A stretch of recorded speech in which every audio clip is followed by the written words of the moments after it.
You ready for me to get things going? Yes, indeed. Okay, bear with me just a moment.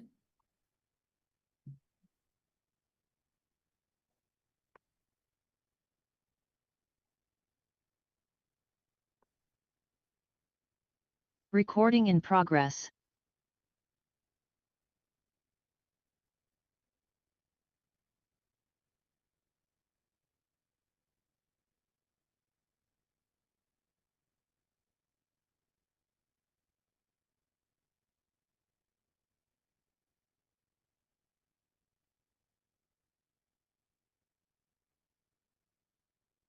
Okay, Mr. Marshall, let's see, you have a quorum of the board. We are recording this meeting. You are the co-host of this meeting and the attendees are coming in. I think we're ready and good to go.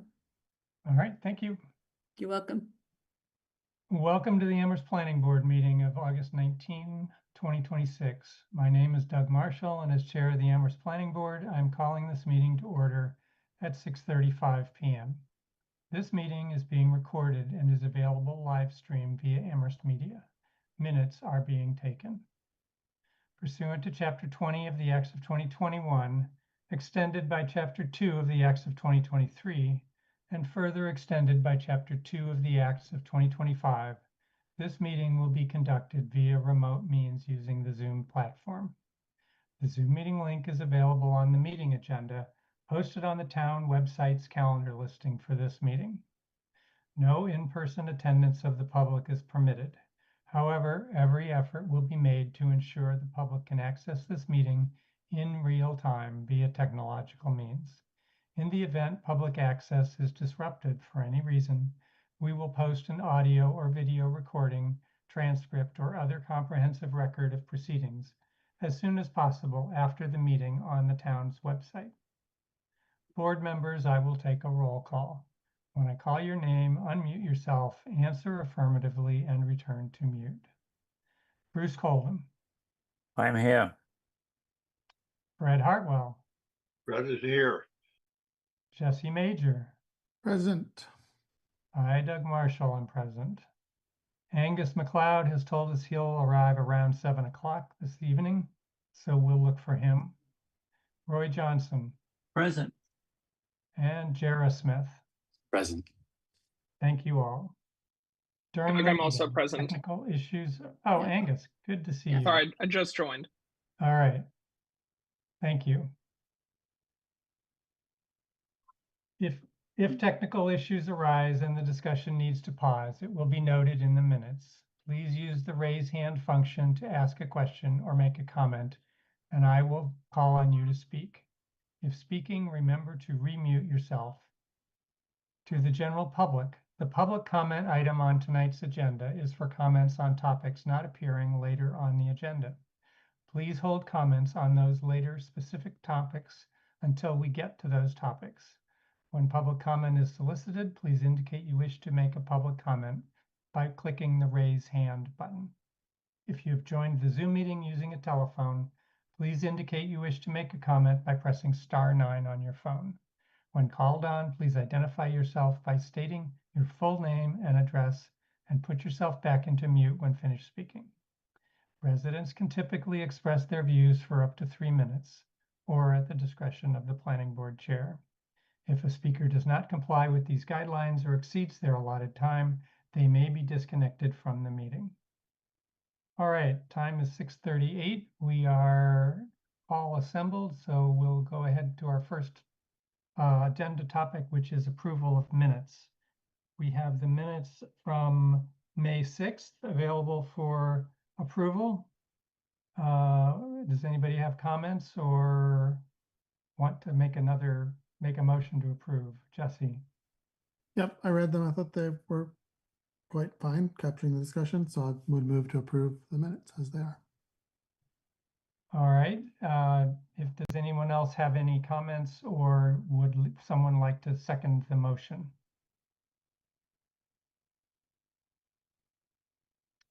Okay, then I guess I'll assume there are no other comments and I'll go ahead and second the motion.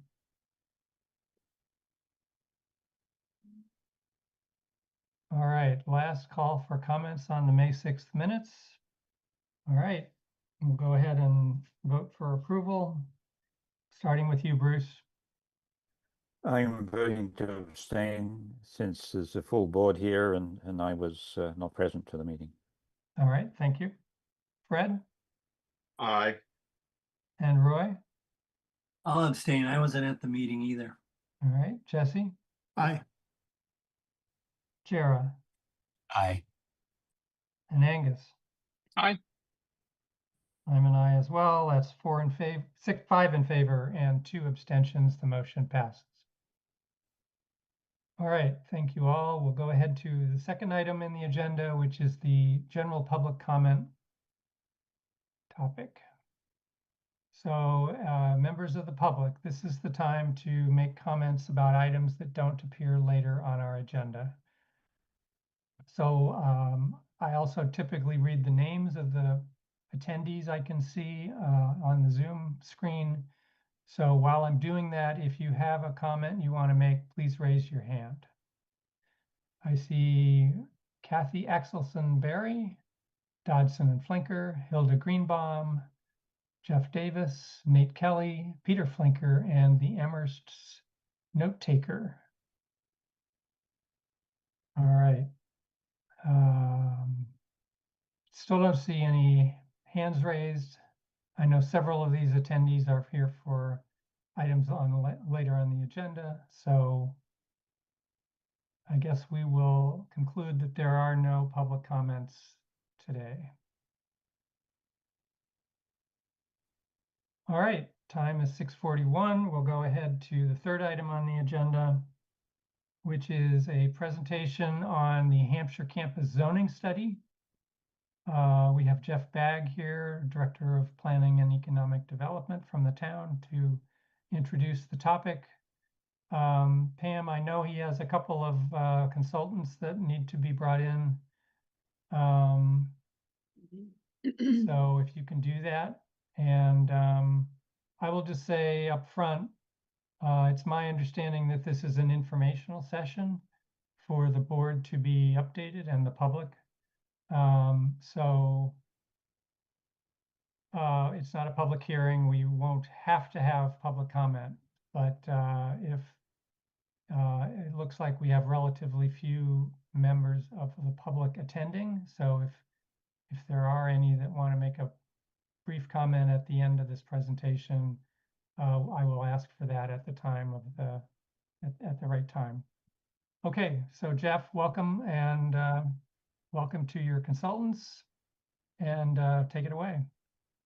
Yep, I'll start off really quick, but thank you for having us. The board members should have a memo in the packet. So it's available on the website. And then at the conclusion of tonight, we'll make the slide presentation available so that can also be included in the packet. We're really happy to be with the planning board tonight. You know, it's really the first time to be engaging with you as a board on the Hampshire College rezoning project. The request was for the members to watch the community meeting recording. So we had a first community engagement session on July 21st. So it's kind of a really setting the foundation and establishing the groundwork.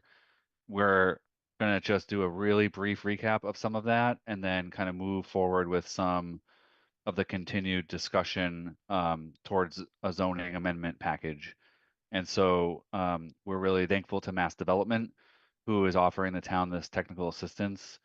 And, you know, we are also going to be going to the town council for a work session on August 31st to engage with the town council as we continue on this process of a multi-step engagement. And then we'll talk about the schedule in a few minutes. So I think with that, I will cover a couple slides along the way, but I am going to hand it over to Nate Kelly, who's the president of Horsley Witten Group, to kind of kick us off, share screen, and walk us through the project to date. So thank you again for having us. Thank you, Jeff, and thank you, Planning Board. I echo those sentiments. Thanks for having us here tonight. I'm going to try to share our screen here. And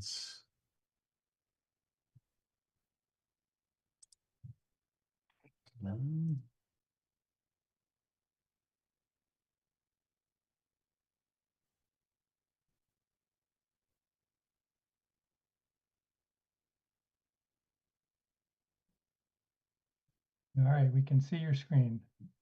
All right, thank you for that check-in. One never knows. You've done this 50 times and then all of a sudden you don't do it correctly, but thank you for that. And so again, I'm Nate Kelly. I'm a principal planner and president of Horsley Witten Group, and I'm joined here tonight with my friend and colleague, Peter Flinker, who is probably no stranger to many of you, has done quite a bit of work with facilitation design and all sorts of great planning work in the Amherst area. And as Jeff said, we'll go through this pretty quickly tonight. You've seen some of this, but it is good to run through it a bit to give some context. But we have some added detail related to the public process, project schedule, and then some of the things that we're starting to think about relative to the key questions that need to be asked, kind of getting into a sort of a bigger level of detail, thinking about the area, thinking about the site, and also thinking about the zoning. This is a zoning project and how we want to approach this. So with that, again, we'll just do our introduction, which we've taken care of, go through some of the process.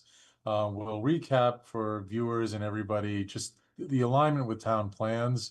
Again, you're no stranger to a lot of this material, but it's really great for us as consultants to come into a community and see the ties, see the policy context that's already been set. And it's really important to come back to that repeatedly, so we have our compass, our North Star, as it were, going through this. And as I mentioned, we'll talk a little bit about early zoning considerations.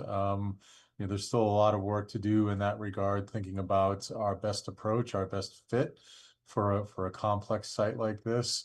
But this is something that we've looked at a lot over the course of the last 20 years or more. Peter and myself, thinking about different ways to approach this from the regulatory context, and then we can open it up for some early discussion. So our team, again, is, of course, Town of Amherst, and Jeff mentioned Mass Development provided the resources for this. Horsley Witten is what Mass Development calls a house doctor. We're on call with Mass Development and do quite a bit of technical assistance with them on projects of various scales, but a lot of it is this pre-planning and zoning work. We are Horsley Witten. Not with us tonight is U3 Advisors, who is, as the process goes on, they're a real estate economic development firm. And so once we start to look at different scenarios and think about different ways this site could be used, U3 will help provide some market context for us and look at some fiscal scenarios. So as we think about different mixes of whatever it may be that occurs on the site, they can, again, provide that context. Is it realistic? What are some of the barriers or opportunities from a market perspective? And then if we want to test ideas, they could say, well, here are the costs and benefits that the town can expect from different outcomes. And then lastly, Dodson and Flinker will help us really through some of the heavy lifting around how we visualize and think about how the site is going to be used. We'll have plenty of community engagement that's going to operate on different levels. Some of you have already attended our first event, but we're really going to get into that soon with a charrette process that Peter will talk us through. I mentioned we have fiscal analyses that are going to occur, and we're monitoring infrastructure all the way through. We're not doing in-depth sort of infrastructure feasibility, but we've had some preliminary conversations with folks who are in charge of your infrastructure, thinking about what the challenges may be in the future and how those will get managed. And then our goal ultimately is to have full draft of the zoning in January, and we can head into the adoption process at that time. Peter, I will ask you at this point, this is a sort of a new slide where we've really started to map out how this process, because it is pretty complicated, and we want to get to that January timeframe. So take it away, Peter. Thanks, Nate. Good evening, everyone. So, yeah, we have, I guess the good news is this is a great time to do public participation. People are coming back from the summer. It's a great time to do public meetings. The bad news is we're trying to get everything done in basically the next 20 weeks. So you see across the top of the page, it sort of starts in September and goes through December. And this, of course, is the sort of the phase 2 schedule. We've already started collecting a lot of information about the site, and then we had the public forum last month. So our goal really with this process, of course, is to produce draft zoning amendments, but have those based as much as possible on real ideas for the site. So to get to those ideas, we're going to start with a public charrette, hopefully the week of September 14th, maybe Friday and Saturday, September 18th and 19th. And at that charrette, we'll be sitting down in large groups and small groups and doing our usual collection of exercises to try to help people understand the site, understand the history, and then think about what's possible in the future. And that's going to produce hopefully half a dozen different alternatives. And over the rest of September and the beginning of October, we will refine those concepts into some clear alternatives and then present those to a series of small groups, focus group meetings. Those could include residents of Applewood and the surrounding neighborhoods around Hampshire College. They could include members of the Hampshire College community itself, town staff, and officials, and be interested to hear from you who you think it's important to meet with. And then the idea is to sort of have a chance to have a conversation with each of those groups about different ideas, and through that sort of flesh out, are these the right alternatives? What additional things do we want to explore? And then over the course of the rest of October, to sort of refine those into a series of clear concepts and alternatives for the site, and then to present those the first week in November at a second public workshop. And then in conjunction with that, we'll have sort of web-based feedback, so people who can't attend the workshop will have an opportunity to look at and comment on the different ideas. Then following that, we'll have a period of review with our team internally and the town staff and elected officials to finalize the scenarios, and then move forward to some final illustrative plans over the course of the second part of November, and then trying to finish the sort of illustrative plans by the middle of December. Meanwhile, if you look toward the bottom of the screen, starting in October with the sort of the first set of well thought out concepts, you three will do some fiscal analysis to understand sort of how the market might react to those concepts, but also, just as importantly, what the implications would be for town finances and services. And then they'll do that again with the final set of illustrative plans in December. And then there's at the bottom a separate track for looking at zoning, which we'll be doing collectively as a team, but led by Horsley Witten, sort of starting out with exploring different zoning approaches, different alternatives for zoning. And then as we get through into October and November, trying to refine those into a clear path for the best fit between the zoning and the site plan goals. And then finalizing draft zoning amendments by the end of the year for presentation in January. Okay, we'll come back to that a bit when we get to the end here. Again, just to recap some of the local context, and especially if there's, anybody will watch the recording of this, the top priorities were stated by town council in a vote on June 1st, 2026. And these priorities focused around housing, small business development, and tax revenue generating uses. There's a clear acknowledgement that there's some sensitive lands here, sensitive habitat, farming, other resource areas. There needs to be a balance and adequate protection for those areas. With regard to the housing development, I think there's a recognition on the part of this resolution that this is an opportunity to provide a wide range of housing types. Perhaps a once in a generation opportunity for a community like Amherst. And of course, all of this needs to be considered within the context of services and facilities.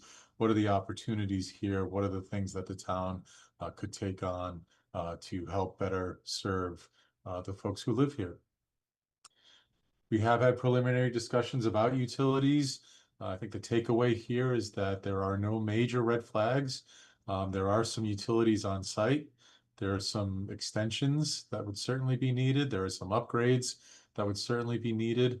But generally speaking, when you look at the capacity of the roadways, when you look at the capacity of the water and the sewer, again, there are really no major barriers anticipated here beyond what, again, the normal improvements that need to take place as part of a significant development project. The current zoning, as all of you certainly know, this is really part of the urgency of this project is right now. The core of this is the ED district, which allows basically for one thing to occur, and that's what's been occurring there since the college was established. And so that changes need to occur in order to meet any of the potential options or different ideas that may be floated. Importantly, there are areas around the core that are zoned for lower density residential. So that provides some important context. And there's the farm overlay district in this area that provides special considerations and protections and encouragement for the continued use of some of these areas as agricultural use. And then this was a map that we spent a little time using some desktop analyses. Maybe Peter, you can just give us a quick walk through on how we came to this and how this helps us. Yeah, I mean, as you know, the entire Hampshire property is close to 800 acres, with about 630 of those acres in the town of Amherst. And so this was kind of our usual site assessment process to try to understand how much of that is actually developable. And of course, this is, as Nate said, a remote process using existing GIS data. Probably the most important thing to remember is none of the wetlands have been surveyed in the field and would have to be before determining what's actually developable. But what this shows is wetlands and water bodies and the associated buffers. It also includes hydric soils, which are likely to include additional wetland areas. And what we learned is sort of what you understand through common sense if you drive around the site, which is there's a high and dry central plateau that sort of runs north and south through the campus, and that's where they built the majority of the campus buildings. And then the water drains off to the east and west into the various brook systems. And as you get further down into those brooks, it gets less and less developable, probably. And as a result, I think our preliminary conclusion is there's probably at least 200 acres that are developable, probably more, subject to more intensive site review. But that a lot of it is also sensitive habitat and wetland areas that probably cannot be developed under current regulations. Great. And, in terms of context, I won't spend a lot of time on these slides, but, your 2010 master plan, which was readopted in 2020, really just provides, again, some really sound policy frameworks relative to land use, housing, economic development, and sustainability that will carry forward through this process as an important backdrop, again, as an important policy foundation, supporting well-planned mixed-use communities on the Hampshire campus. In 2021, the comprehensive housing policy talks about providing housing that balances the needs for students, families, and seniors, promoting home ownership, increasing housing supply, that variety that we talked about, promoting climate sustainability, and aligning and leverage multiple funding sources to support affordable housing. So these are important for us to carry forward in this process, continuing to build into the housing production plan, which provides some really good fresh data for us that helps us think about the different needs that could be fulfilled looking at this site in the future. So it really does, again, we won't spend a lot of time going through this. I think most of you are familiar with this, but these are just really important sort of documentation that, again, as consultants, we'd love to see this coming into a process like this, because it really gives us something sort of firm to stand on as we go forward. In terms of local precedents, We had talked about some of the, Jeff talked with us a lot about some of the more recent zoning efforts that have occurred in the community and the developments that have come from that. Maybe Jeff, I could just ask you to talk about how these are useful to us. Yeah, thanks. So since the town went to town council form of government, there's not that many things that we can go back to, but we really want to sort of highlight University Drive Overlay District and the effort, the thought that went in, and how that actually has resulted in development to occur, which was the goal. And so kind of the overlay district is a success story that we want to kind of look at. Here it says it may be more about the intent rather than the specific uses, and that's something that we have to tailor as we move down south to the college campus. But 5 University Drive is an example that has benefited from the zoning change, the predictability, and some of the things that the planning board spent a lot of time, and and town council as well, spent a lot of time on crafting.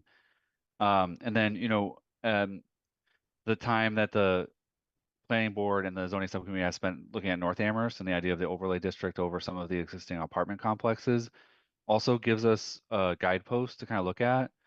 And while we're acknowledging that it wasn't implemented, it was kind of held back for a little bit.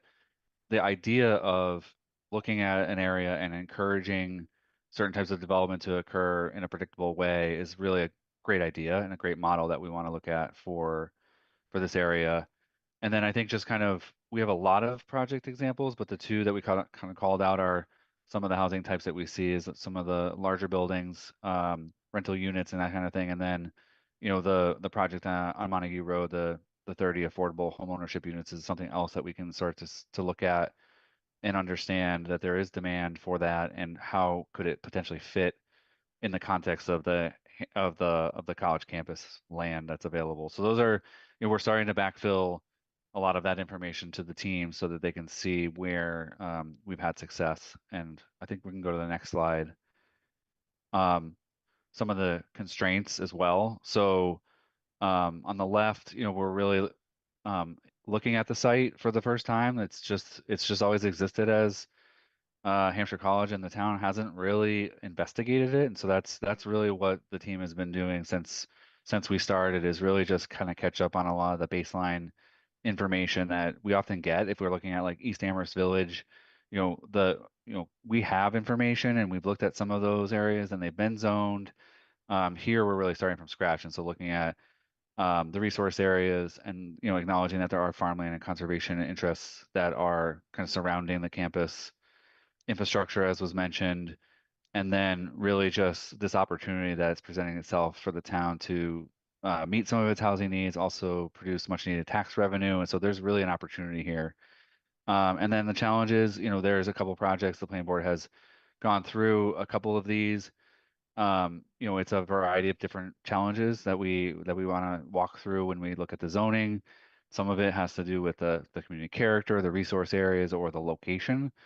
All of which we see some potential benefits with the way that the college has been laid out and its location close to roads and infrastructure and things like that. So I think, I don't know what the next slide is. If you can go to the next slide. I think this is where I'll hand it back over to either Nate or Peter to talk about a couple case studies.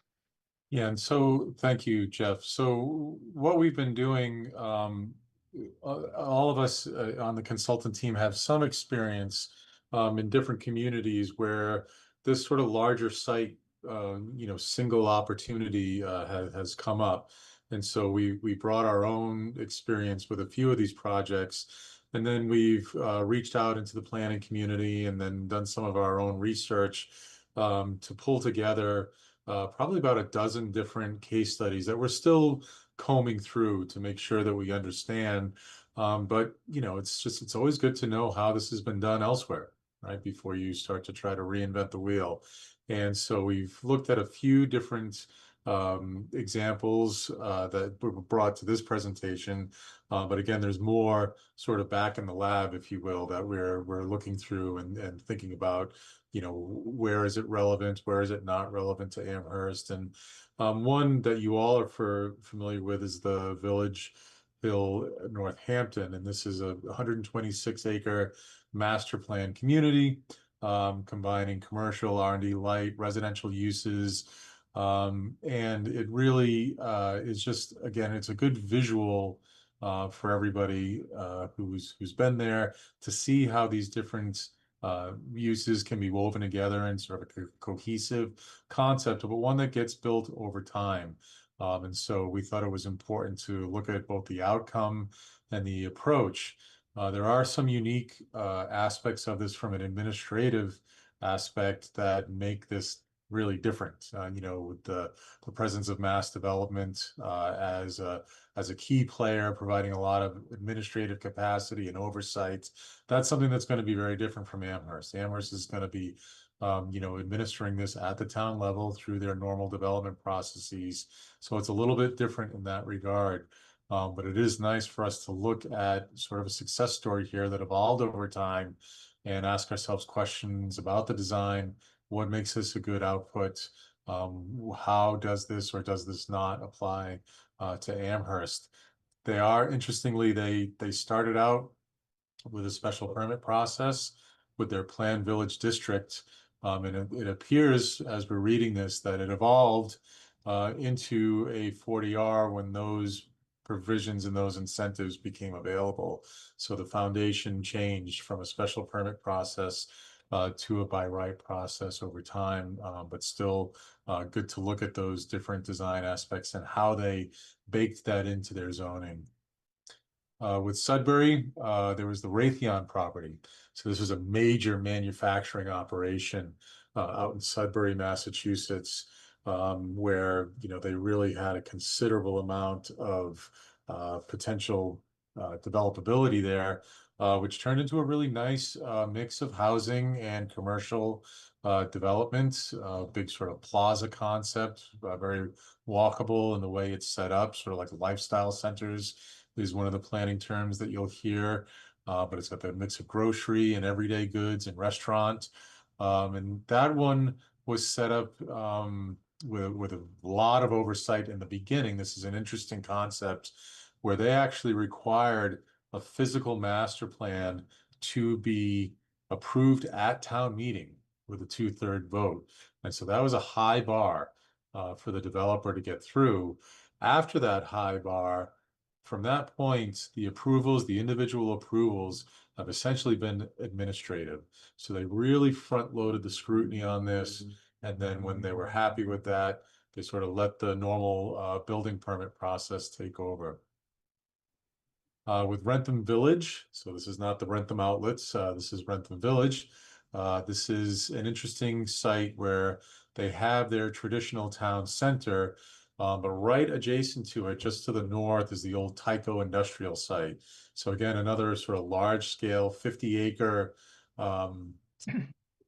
site that has a unique development opportunity, and it's right adjacent to, a well-established town center. So they had sort of an interesting setup of, 2 different districts, an A and a B, and those were further subdivided. So the scale of this project, not particularly large, allowed them to really get in there and think about sort of different zones, different subzones, and how they wanted to move this forward. And the special permit does play a role in this particular process as well. Another interesting note here is it's pretty much a mandatory pre-application process.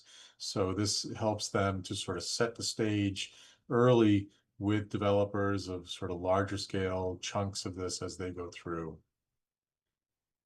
In Great Barrington, there's the Campus Overlay District. So this is an area that this is where Bard College campus was, and this encourages a mix of uses and operates on different scales, very similar to sort of a conventional zoning piece where they have a mix of special permits, a mix of, and it really depends on the density.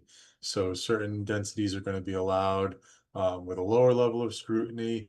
And as you get up the ladder, they sort of ratchet up their different permitting process. So modest densities, again, site plan review in several of the districts, especially with some existing structures. The higher you go, the more that special permit sort of kicks in along the way.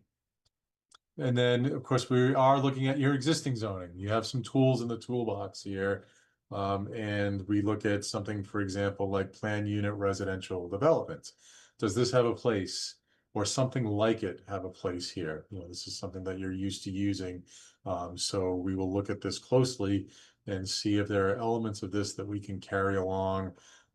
Jeff, I didn't know if you wanted to add anything to that, but that's really what we're thinking there. The only thing I'll add is it's probably not as well used as it should be, and I think that's one of the things that we can hopefully kind of assess is there something in here that's holding things back, and do we have an opportunity to clarify or adjust it? And I think you'll talk about a couple of the other zoning districts on the next slide too, which are very, very similar circumstances of kind of just testing what we have, and is it producing the things that we hope for? I think that would be what I would add. Yeah, so here with the you know, the resident village center, the business village center, these are things that have been tested, that are at play in the community. So what elements of these are potentially scalable? What elements of these could fit nicely into a larger concept? So between those two village center districts, the University Drive, we've already talked about, you know, what's working, what fits, what doesn't fit. So an interesting observation is, you know, these are areas where more than one potential principal building is allowed on a single lot. That's really an important consideration going forward. So our job is to kind of go through sort of surgically and look at these different things that we want to carry over, that we want to borrow, that we want to tweak as we go into our sort of new zoning that will be developed for this. You know, other considerations, we're looking at housing types. Remember in the beginning of the presentation, this is really an amazing opportunity to provide a diversity of housing types. So what definitions, what controls do you have in place now relative to mixed use apartments, different scales, different densities? And we'll be looking critically, like, do those meet the needs? Or are there things missing? Are there just definitions of different housing types that we need to fold in here to make sure we get that rich diversity that could be a great opportunity here. And so here, you know, this, as we get close to the end here, you know, as you saw in Peter's schedule, we're thinking very high level right now, but we are thinking about, you know, the different zoning elements here, whether we'll be looking at an overlay or a new base district. Predictable permitting is going to be essential here. In a complex site, you don't want to fall into the trap of making your zoning too complex. There's already enough to think about, and there are good tools and good approaches in here that can help make this predictable, easy for you to administer, and attractive to the developer, and good for everybody because you know what you're going to get. And this idea of master plan approval, phase development, as I mentioned, we'll be looking at the plan unit residential.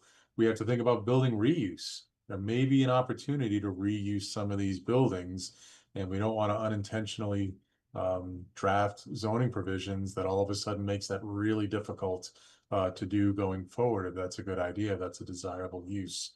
I talked about the definition of housing types. Design standards will be key to this as we go forward. How they fit in remains to be seen. And then a large site's going to have different ownership opportunities. And again, we just don't want to set up barriers to that going forward, and make sure folks can seamlessly integrate the experience of multiple parcels, even if they have different owners across the site. And then maybe you, Peter, you could speak a little bit to, you know, what's the link here between these questions and these considerations and the charrette process, the public process that we're going to be doing. Well, I think it's easy to say, but hard to do. But I think where we've seen successful examples, it's where there's the right fit between the zoning and the site planning goals.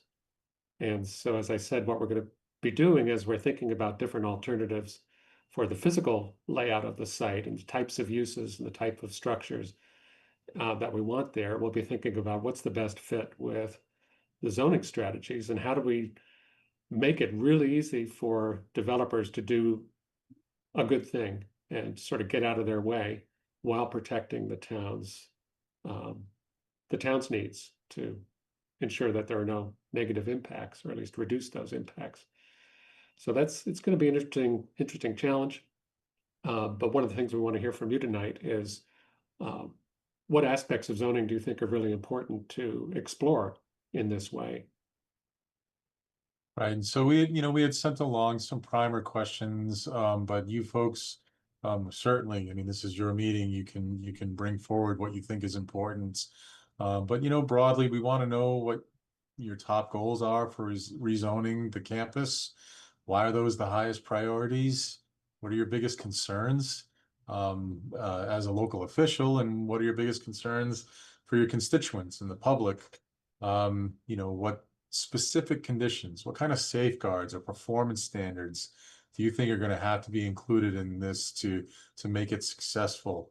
What type of housing, what are the housing types, the building heights, the setbacks? What's sort of the key zoning elements that you think either have to be flexible or have to be really well defined? So yeah, we're thinking about, what kind of opportunities you think this presents very broadly. And looking ahead, 20 years from now, what's a really positive outcome going to look like? So with that, I'll pass it back to you, Mr. Chairman, and you can sort of have folks weigh in as you see fit. Okay, thank you, Nate, and thank you, Peter. Board members, any thoughts? I know this study was not initiated at our request, but this is our chance to influence where the consultant team is going. Bruce. First of all, I was really raising my hand to ask if we can take the visuals down and see ourselves all together. There we go. Basically, it's accomplished, but not seeing any other hands, I'll say this in the presentation and what I've seen and read about the intentions of the town, I haven't come across anything that I have found to be seriously problematic or something that has galvanized my concern, shall we say. I mean, it's not that I don't have any and not that I don't have interest. I have many of those. But I think it might be useful to say that the general intent here seems to be, for my judgment, to be applauded. I think it was the speed with which the town moved to secure the mass development interest and the support, and then to engage the trio of consultants, and what's come so far is generally very encouraging from my point of view. And I have other things to say, but I'll stop at that for the moment. All right, Angus? Yeah, I'd agree with a lot of what Bruce just said. It's great to see the work that y'all are doing, and thank you for coming here and sharing some of it with us. I guess I have two questions about kind of process. I'd agree with Bruce that the priorities the town has put forward seem in keeping with the master plan, the housing production plan, with the opportunities this presents. So I guess my two questions for you all are, one, there are purported attempts to by Hampshire alums and other groups to try and raise money to purchase the land and keep it focused on education, on some kind of educational mission, which would seem to run counter to the plans that we're exploring here for the most part. So I guess one, and I don't know how serious those are, but it's something that I've heard a lot of people talking about. So I'm curious how that's being thought of. And then perhaps connected to that, I'm also curious how Hampshire College itself is figuring into this, and the likelihood that they'll be. I mean, I know we're on this expedited timeline, but Hampshire also seems like it needs to sell the land quickly.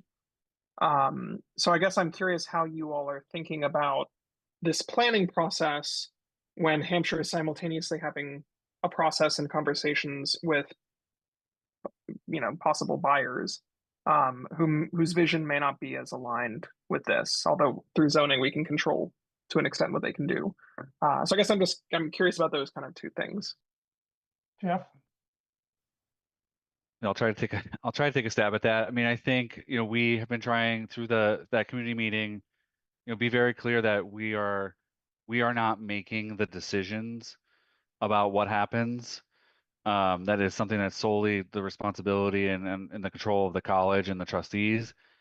However, zoning is what the town does. This is pretty common for the town to zone private property to assess and understand and envision what is the best for the town. So that's really our opportunity and our goal here.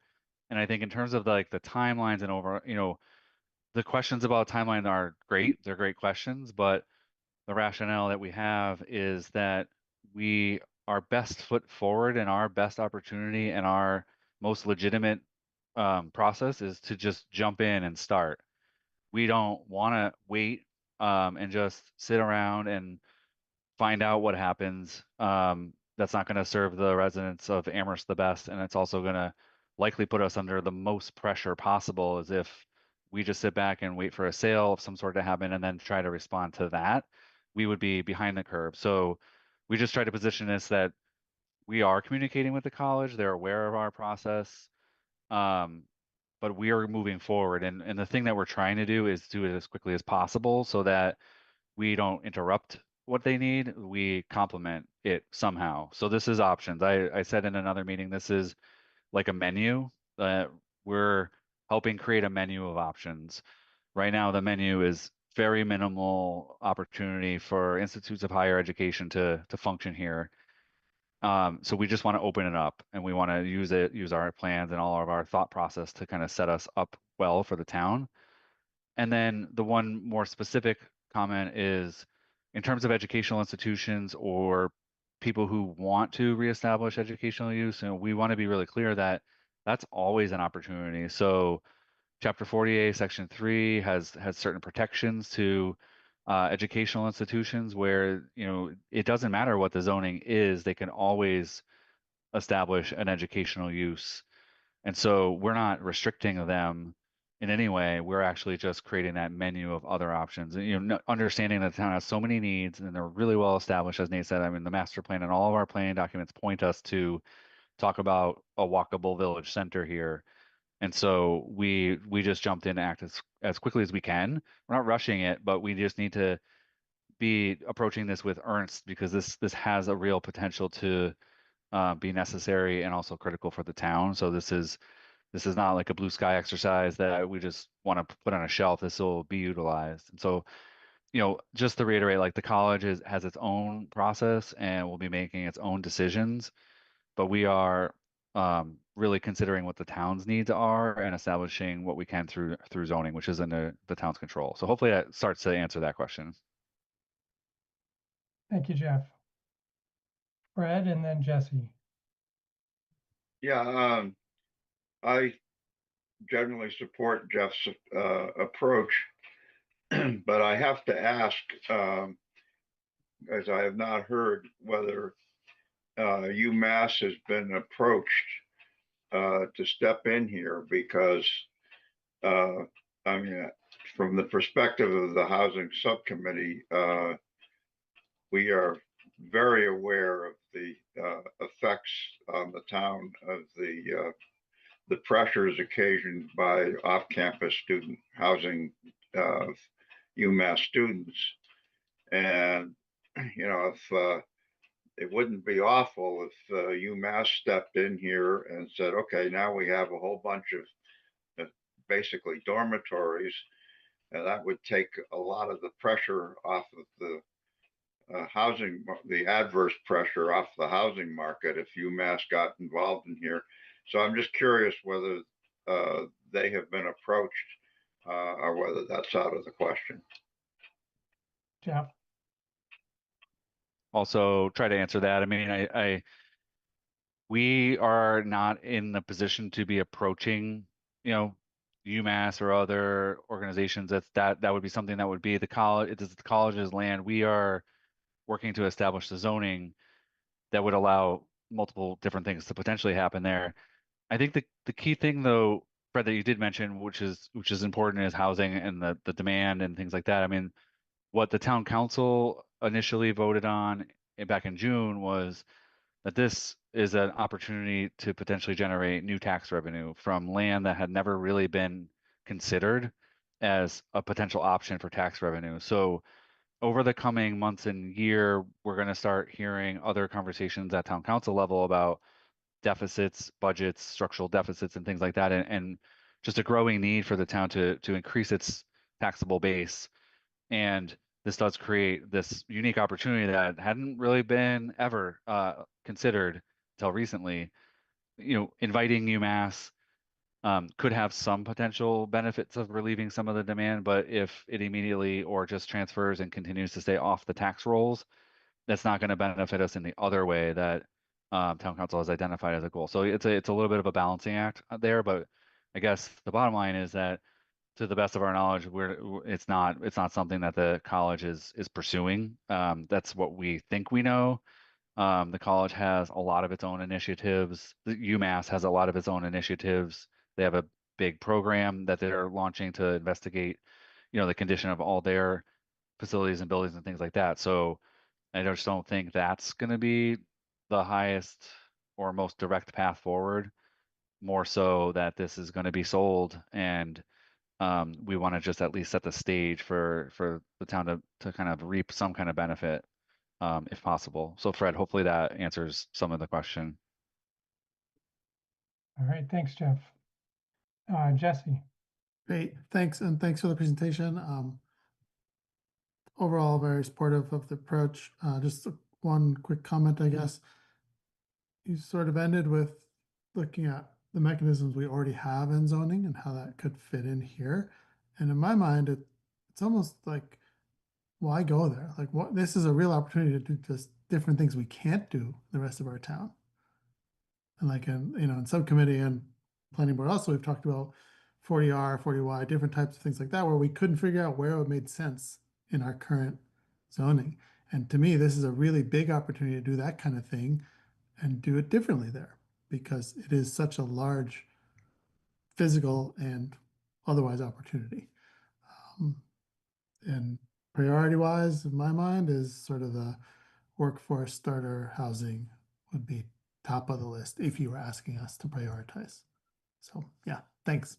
No, thank you for that. And I couldn't agree more. This is a once in a generation opportunity. So we like to do our homework and see what's on the books right now, but we will be thinking outside the books, most certainly. Angus, go ahead. And then Yeah, I was just gonna also echo what Jesse is suggesting. That the idea of a 40R district is great there. I think the other thing that I was also thinking as y'all were talking about possibilities, I remember talking with Nate Malloy about the prospect of trying to bring another grocery store into town or something like that. And his concern, or what he voiced, was that there's not really places in town that would allow for a whole lot of parking for another grocery store, apart from the Big Y. This also seems like it could be another opportunity, and that would be a major source of tax revenue, which could also be helpful. So I think also just trying to think about what kinds of commercial spaces would work there. It's not a great location for a lot of commercial spaces, but if y'all were able to build, if we're able to build up some kind of a walkable area, it's near Atkins, like there could be things that we could that could be viable there, which I hope would be included, and it sounds like y'all are thinking of those kinds of things. Yeah, that Sudbury example, I think really speaks to the kind of thing you're talking about, Angus, in terms of how they took advantage of those sort of like larger development opportunities. all right, Roy, you're next. I want to commend the town for hiring a group like Horsley Witten, and I really like the examples that you gave. Like I've been around the Village Hill at Northampton, and that gave me a picture of what could be there. So I just wanted to thank you for doing that, and any more that you find like that, I think would be really helpful for anybody looking at what the possibilities are there. Thank you very much. All right, before Bruce, before you go, I'm going to jump in with just a couple of responses. One thing that I'll be interested in is how you think about this parcel in relationship to what we thought was going to be a town center just south of it, kind of around Atkins, which we found out, you know, with the project that was proposed down there a year and a half ago. There's a fair amount of wetlands and it's fairly difficult to develop.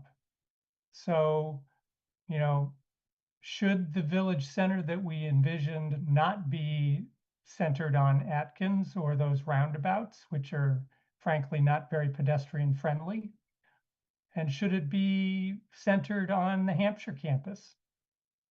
So, you know, maybe we want to have some village center zoning and some other, you know, more commercial zoning in a part of the property.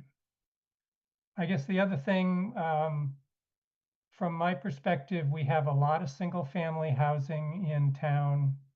We're going to have a bunch of ADUs in town, whether we like it or not.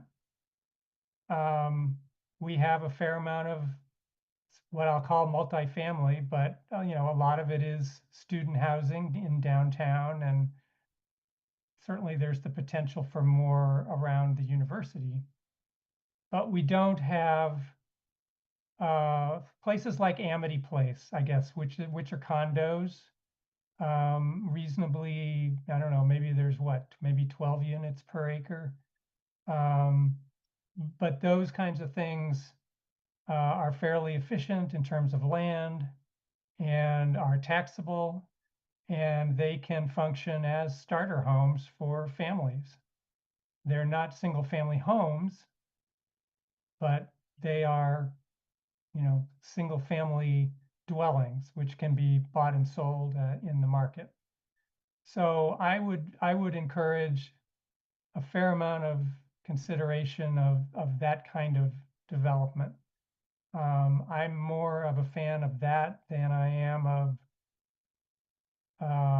this sort of tiny little houses on individual plots, which although they're charming, I'm not sure they're very efficient in terms of land use, and they certainly demand more yard upkeep than some families may want to do. So that's my 2 cents. And with that, I'll turn it over to Bruce, who's got his hands up.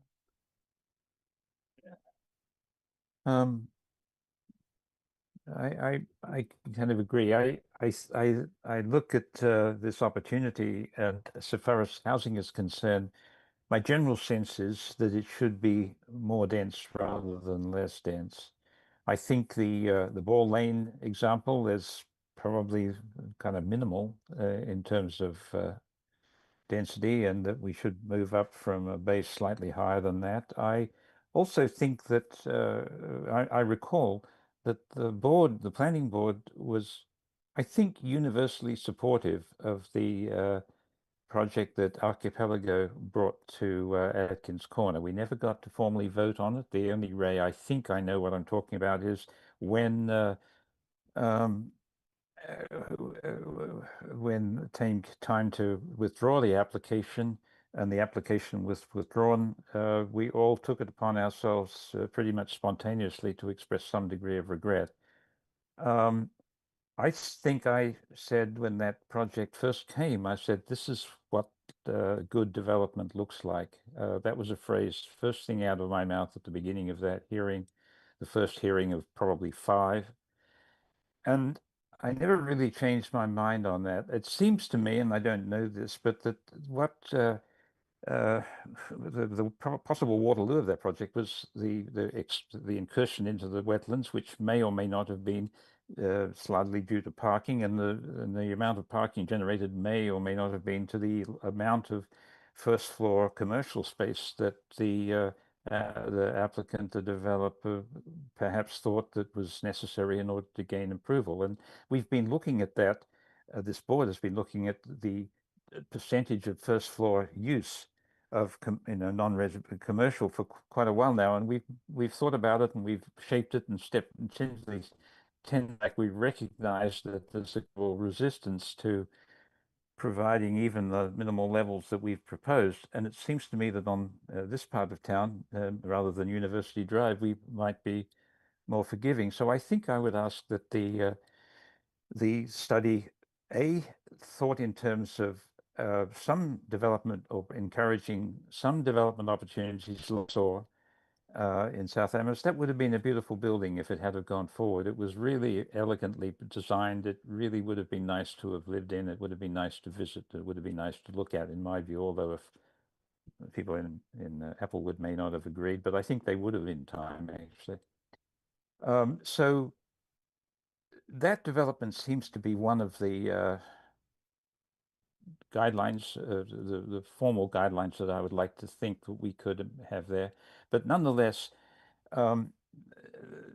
South Amherst, more than North Amherst, is more spread out, and that this opportunity should seek to go backwards from the general configuration of South Amherst. I don't know that people in South Amherst would agree or disagree with that. My sense is it should be not controversial. We have a unique opportunity. So using this opportunity to consolidate density and so forth in various ways would be, I think, an important thing to do. Number two, I also agree with Jesse and others that workforce housing should be a primary objective here. It seems to me that it's too far away from campus to be as effective at student housing as the overlay in North Amherst was deemed to be by those of us that were trying to advance it. So workforce housing has also been something that we spent time wondering how to make happen, and this seems to be a good opportunity, a good place, and so forth. What else did I want to say? I wondered about, I think something you said, Jeff, or one of the maybe Nate, the existing buildings and how to encourage, manage, regulate the reuse of those buildings and for what purpose. It seems that that portion of the site that's already got buildings on it represents different challenges and so forth than the open parts of the site. May be wrong, but it seems to me that it probably is different. It's not obviously going to be ideal for housing. It's we don't perhaps know what it might be ideal. It might be ideal for some other educational institution, although that would seem to be a challenging thing to wrap one's imaginative mind around. But nonetheless, I'm wondering whether the process would phase or subdivide the way in which the zoning is brought forward to the extent that if the existing block is more challenging, more demanding, more difficult, that maybe that gets handled on a different schedule, because you have got, as you said, a pretty advanced schedule. And I'm wondering whether focusing on the easier and perhaps the larger of the 200 acres that are there, and not letting something that may be difficult and slow down the process, if it can be intelligently and manageably cut out and put onto a different zoning schedule. I don't think I'm expressing myself very well, but you're kind of bright, intelligent people. I think you can figure out something from what I'm getting at here. It's the, I think I'll stop for the moment. I've got a couple more things, but I'm not sure that they're worth saying yet. Oops, wrong thing. Muting Jeff? myself. Thanks, Bruce. Sure, I just wanted to offer just a quick comment on the existing buildings and reuse. I mean, I think our conversational example that we've been using is the Red Barn. Right now, the thing that we're facing is without an institute of higher education owning the property, the Red Barn cannot operate. So it is what Bruce said, very important that we are addressing this. I think we want to go with as much flexibility as possible for use of existing buildings. So much so that maybe they're not even required to have their own lot. Maybe there's ways that just allow them to be reused. But the Red Barn is our conversational example because it's pretty well received. It's pretty well understood. It's a venue for a bunch of different events, and it would be a shame if we can't figure out a way to allow that to continue easily and quickly. The only thing I just wanted to add to this was the idea of thinking outside the box. My approach, my push is, let's not talk about this never getting passed. Let's talk about making this happen. Let's talk about how important this is, and let's get the zoning passed so that it doesn't have to get broken up and that we can actually accomplish this sometime early next year. I think, to me, that's thinking outside the box for what we can do and what we need to do to really maximize like the timing of all this. But that's just my opinion. That and site plan review kind of discussions, I think, would really be outside the box and kind of help us push this forward so that the opportunity doesn't get missed. And I think that's one of the biggest concerns we have, is just making sure that we don't miss the boat. So I'll stop there. Okay, thanks, Jeff. Jara. Thank you. I just want to say thank you guys for all the work that you have put in and will be putting in over the next couple of months. It's a lot. I just want to echo really actually all these sentiments about thinking outside of the box. I love Jeff's point about making sure that we have something practical that can be passed. But I do also, I would enjoy being challenged and being presented with new ideas that we haven't seen in Amherst before. And I would encourage you guys to be bold and creative within the world of reality, of course. But thank you for all you're doing, and I look forward to seeing what you guys produce. All right, Jara. I had one other thought that I'll express at the risk of making probably an enemy or two. The farm that's at the sort of the northern end of the property along Route 116. To me, it feels like a relic in that it seems like it's mostly been livestock, and I don't see very much other livestock farming in town. So although it lends the sort of rural character to that end of town, I'm not sure that it's a really economically viable piece of land for some new owner to come in and farm. So I guess I'm just saying I don't think I'd be all that disappointed if that parcel was zoned for new housing, just like much of the rest of the open land on the property. And that may prompt some folks to disagree with me, and that's fine. That's why we're here. Bruce. Do I correctly understand that that parcel is in APR? I don't know. Not that we know of. What did you? So it said FC, and farmland conservation, and I wasn't sure whether that extended to being APR. I can say that I'm the chair of the board of the North Amherst Community Farm, and that is a 30-acre parcel of which 20 is arable and so forth.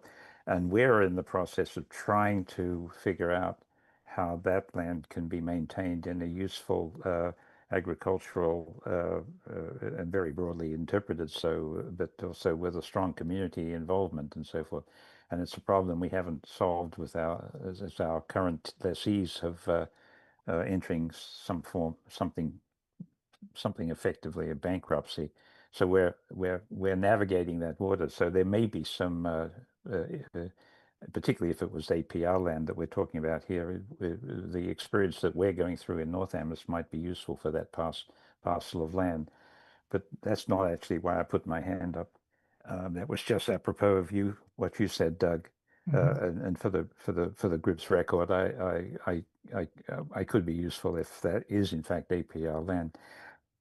But I thought it would be my question to myself and perhaps to others then was, on this land, is the opportunity sufficiently attractive to development, or could it be made sufficiently attractive development where the inclusionary zoning fraction could be lifted from 10% to, say, 12% or something like that? I would simply ask whether the study would ask that question because it was something that we were thinking about in the North Amherst overlay, and whether or not it would be an unacceptably disincentive, or whether the whole proposition is sufficiently attractive that that it could stand a slightly greater percentage of inclusionary zoning attached to it. So that's really just a suggestion or a question.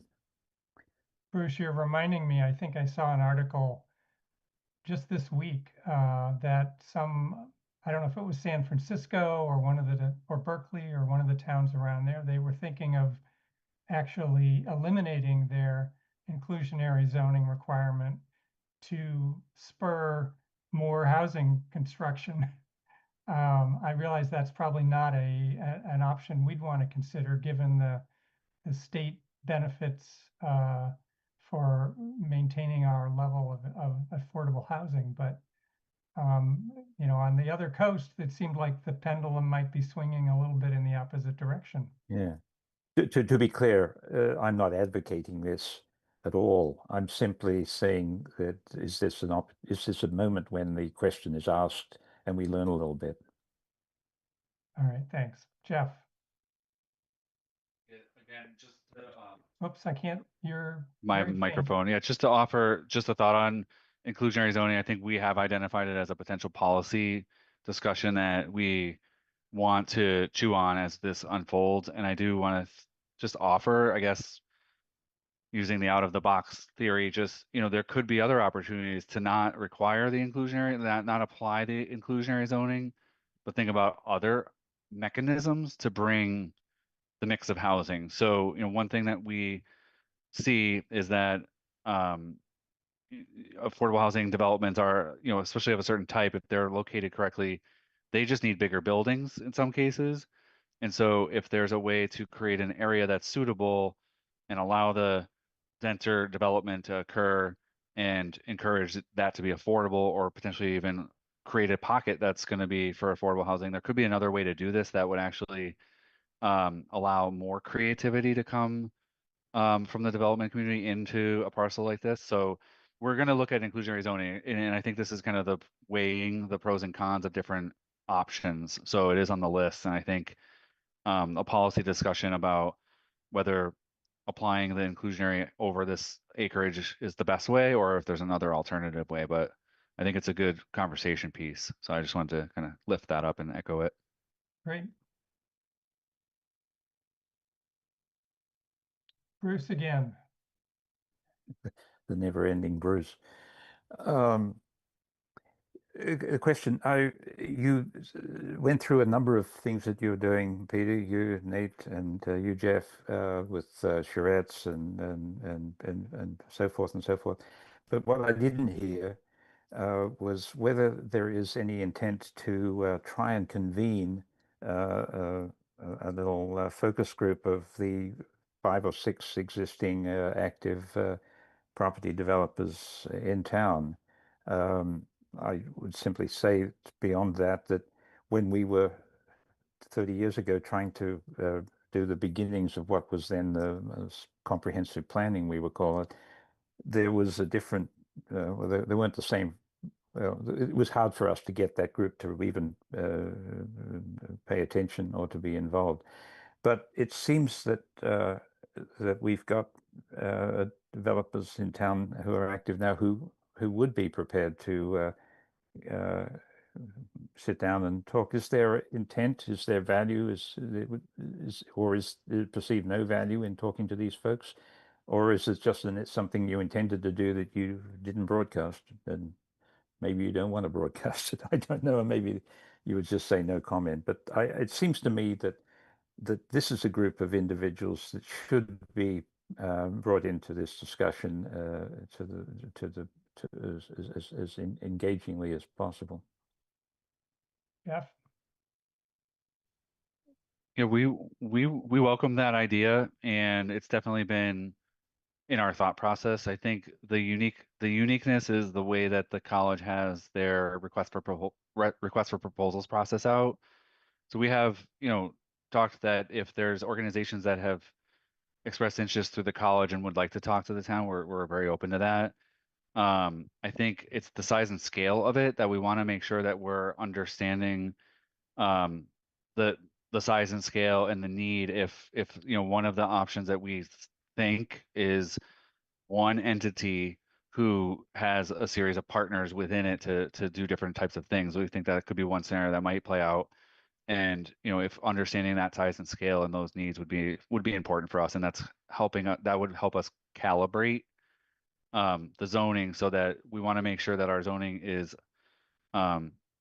sufficient to support the things that people say what the market will need or what people are proposing. So we are looking for ways to calibrate what we propose. We don't want to propose something that's too small or so low density that it will never materialize, because that's not worth anyone's time, and that's not going to help the town. So we are thinking about that, Bruce. I think the focus groups is not fleshed out exactly who they will be after we have these next couple of meetings, but it is something that we see part of the process. All right. Jara, and then I think I'll ask if there's any members of the public that want to make a comment. Thank you, Doug. Actually, Jeff, you kind of alluded to this just at the end there about if we were to zone this like too low density, it may never materialize.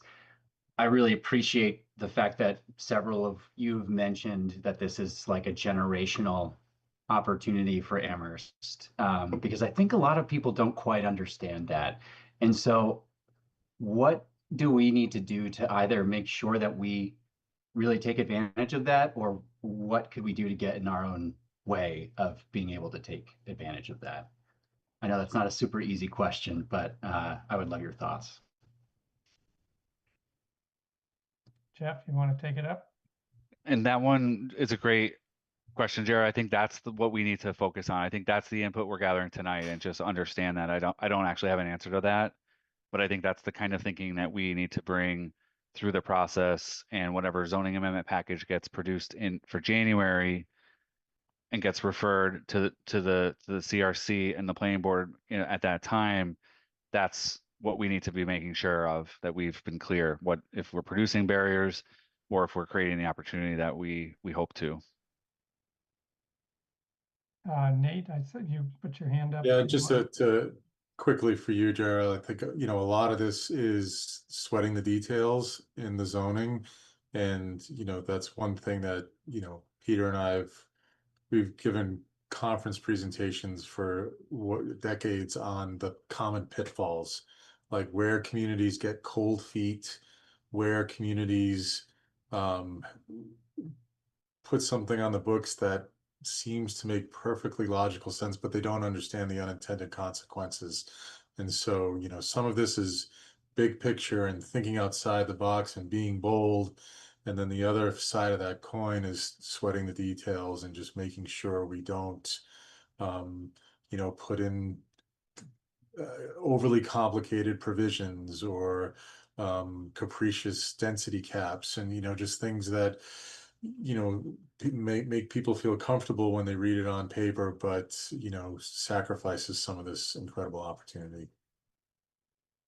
Very well put. Thank you. All right. So members of the public, does anybody want to make a comment about this topic? Then now would be a good time to raise your hand. We typically allow 3 minutes.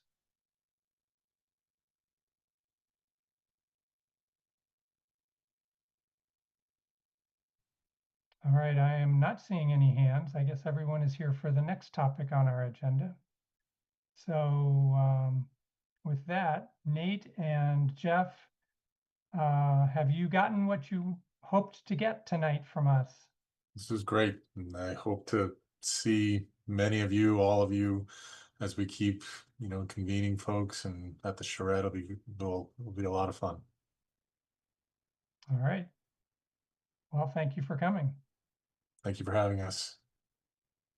Yep, thank you very much. Great timing. Appreciate it. All right, good night.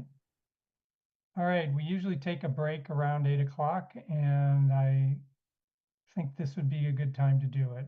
It's now 7:54 on my clock. Board members, if you can mute and turn off your camera while you go away and come back by 8 o'clock, that would be great. Thank you.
All right, as you come back, panelists, please turn on your camera and let me know you're back.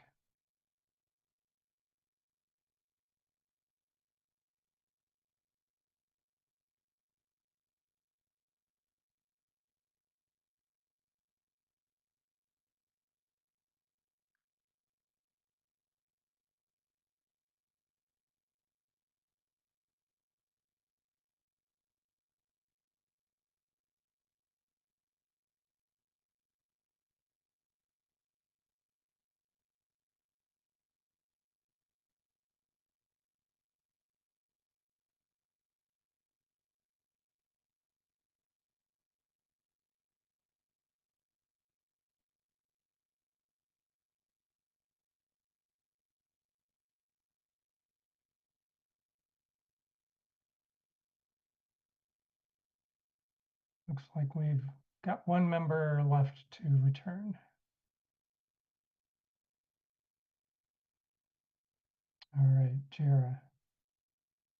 And Pamfield Sadler, I'm seeing 2 Amherst note taker. Is that an AI recording device you're using, or is that not related to you? That is not related to me, Okay, as far as I know. okay, that's fine. Then I guess whoever's managing that will manage it. All right, time is 8:02 and we'll resume with our agenda. Next item is East Amherst Local Historic District. Review proposed revisions for the East Amherst Historic District. So from my perspective, we've received the proposal from the Local Historic District Commission. We've received at least, I think, 2 memos from their chair, Steve Bloom. We've received a couple of pieces of correspondence from the public, one from Cinda Jones, and one from Janet McGowan, and one from another gentleman. I don't remember his name, but we have all that material available to us. And we've been asked whether we would like to recommend this revised historic district to town council for adoption. And with that, I guess I think we should just go ahead and have a conversation. I will ask or offer members of the public an opportunity to make to comment on the proposal or whatever at some point during the discussion. So I guess the only other thing I'll say is we reviewed the initial proposal, I think back in April. Bruce, you were out of the country at the time. I think the rest of us were here except for Roy. Roy obviously was not part of the board at the time. I think the vote that evening was something like 5-1, maybe. There were 6 votes, I think, that night against a recommendation, which had prompted the commission to come back with their revised proposal. So, anybody want to talk about this? Angus, then Jesse. Yeah, I wasn't here at the last planning board meeting. We were in the hospital. Congratulations, by the way. Thanks. Yeah, baby is good. Mom is good. We're in good shape now. So there's just a couple of things that I wanted to add that I would have shared then. One, I wanted to say that I am really impressed with the historical commission for the work they did with this consultant to record information about these properties, to write them up in a report. And I'm really excited to I've already driven around a little bit and looked at some of the houses. I'm excited to actually walk around with the packet and spend some time looking at the properties. And I think there's a lot of opportunity for us to think about ways of foregrounding this area and helping people understand this area better. And I think the Historical Commission has done a really nice job of like jumpstarting that. And I'm excited to see what else we could do with it. That being said, I expressed a great deal of hesitation around the initial proposal of the East Amherst Historic District. I think this is a much better proposal than the one that was brought to us before, that is more consistent with balancing a number of different priorities that the town has, including historic preservation, but also including lots of other things. That being said, I don't think this is the right time for me, at least, for us to move forward with this historic district, especially considering the changes we're considering to the commercial area just directly abutting this area. I've already expressed a number of thoughts about this particular area that's under consideration for this historic district. I'll just add a couple of other final thoughts. One, I'm not sure what our vision as a planning board is for this particular intersection of streets. Currently, it falls under 4 different zones: RVC, BVC, RN, and RG. I don't know what that means. What I do know is that it's on a PVTA bus route. It's right near one of the only commercial strips in town, and it's near a brand new large elementary school. So I think there's actually a lot of prospect for us to make some changes to this area and to think more intentionally about what we want the area to look like in the long term. I don't feel at this juncture that a local historic designation will help us with that process, and I fear it could hinder it. The final thought I'll just leave with is that any additional regulation, zoning or otherwise, is going naturally reduces new construction. That's fine if that's a trade-off that the town council wants to accept. But it's something that I am hesitant to just run forward with without deep consideration. I think this is an area that's ripe for infill. And I'd like us to be thinking about how we can change the zoning to make that more possible and to have a coherent vision for this portion of town. Okay, that's it. Sorry, but I wasn't here at the last meeting. Thanks. Thank you, Angus. Jesse. Thanks, Doug. I also missed the last meeting. I did watch most of it after the fact. I was here at the original meeting. In April, I was also not in favor of the broad district.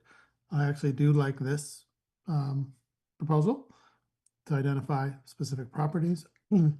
Living in one of our other local historic districts, I have not seen it as a big barrier to development or infill. I know some of the parcels might limit larger scale thinking. But I agree with what Angus just said, is we want to be intentional about that. And I don't think this would really be prohibitive of some of these larger scale thought processes that could still include some of these identified properties. So yeah, I would vote in favor of it. That's all. Thanks. Okay. Anybody else want to make a comment? Okay, Bruce, I can always count on you. You can, but I've got some menu bar on the bottom of my screen that's interfering with the hand raise function, so I use the old-fashioned way. Whilst I appreciate Angus's deliberation on this, and I should say that he's done more deliberation than he gave rise to in his comments, including a certain amount of research of studies and so forth, because he was engaged by my comment last time, a couple of weeks ago, where I said that I was unaware that there was any studies that substantially indicated that local historic districts inhibited development opportunity and in a way that caused limited the housing opportunities and so forth. He sent a few studies which I reviewed, and I was interested in them. I think they are. I will refer them and commend them to the local historic district commission and to its archive and so forth. I think they were very helpful, but I also think that they were not entirely relevant to our situation because they're mostly centered in very large metropolitan areas and so forth. But nonetheless, it's very instructive reading. So as I said, Angus, I'm impressed with the way you've approached this, but I disagree with you. I essentially agree with Jesse's position that I think that this is not something that will interfere with our deliberations. The Local Historic District Commission's purview, while, as you noted, Doug, is absolute in the sense of whether it grants or not a certificate of applicability, it is narrow in the sense of how it can exercise that absolute discretion and so forth. It's quite narrow, and we've defined it a little better recently with we being now the Local Historic District Commission, which I am also a member of and have been for 8 years. We've taken steps to improve our understanding of what is in our bailiwick, what areas of our authority and so forth, which is, as I said, quite limited. So I don't think that this is going to be an inhibiting factor. I also know that the Local Historic District Commission and certain members have put a lot of time and effort into this, and if we don't do it now, it's not going to happen.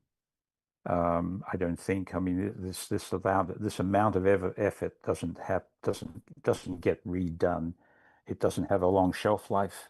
Members of the commission turnover, except me, it seems, which is distressing. But nonetheless, there's not another architect type people in town who are prepared to kick me off, and so I've agreed to keep staying. But there's a sell by date on that one, I'm sure. I hope. But so while I'm still there, I agree that this is a good opportunity. I think it's appropriate, but I think that the commission will benefit, Angus, from the deliberative work that you've done. Thank you. All right, Bruce. I'm going to just interject. I was on the CPAC commission when the request for funding for the study came to CPAC, and I voted in favor of conducting the study. At the time, I said I'm in favor of doing the research, but I'm not sure I'm in favor of a local historic district, and that position really hasn't changed. I know, I mean, my personal observation from a couple of projects that have had to interact with the commission is that it may end up with a better aesthetic product, but it does take more time. And if you have consultants involved, time is money. So, I do think it's a barrier. I said at the last meeting that, I just question how much of town we want to have under a local historic district. And that is not clear to me. I'm not really prepared to increase that amount at the moment.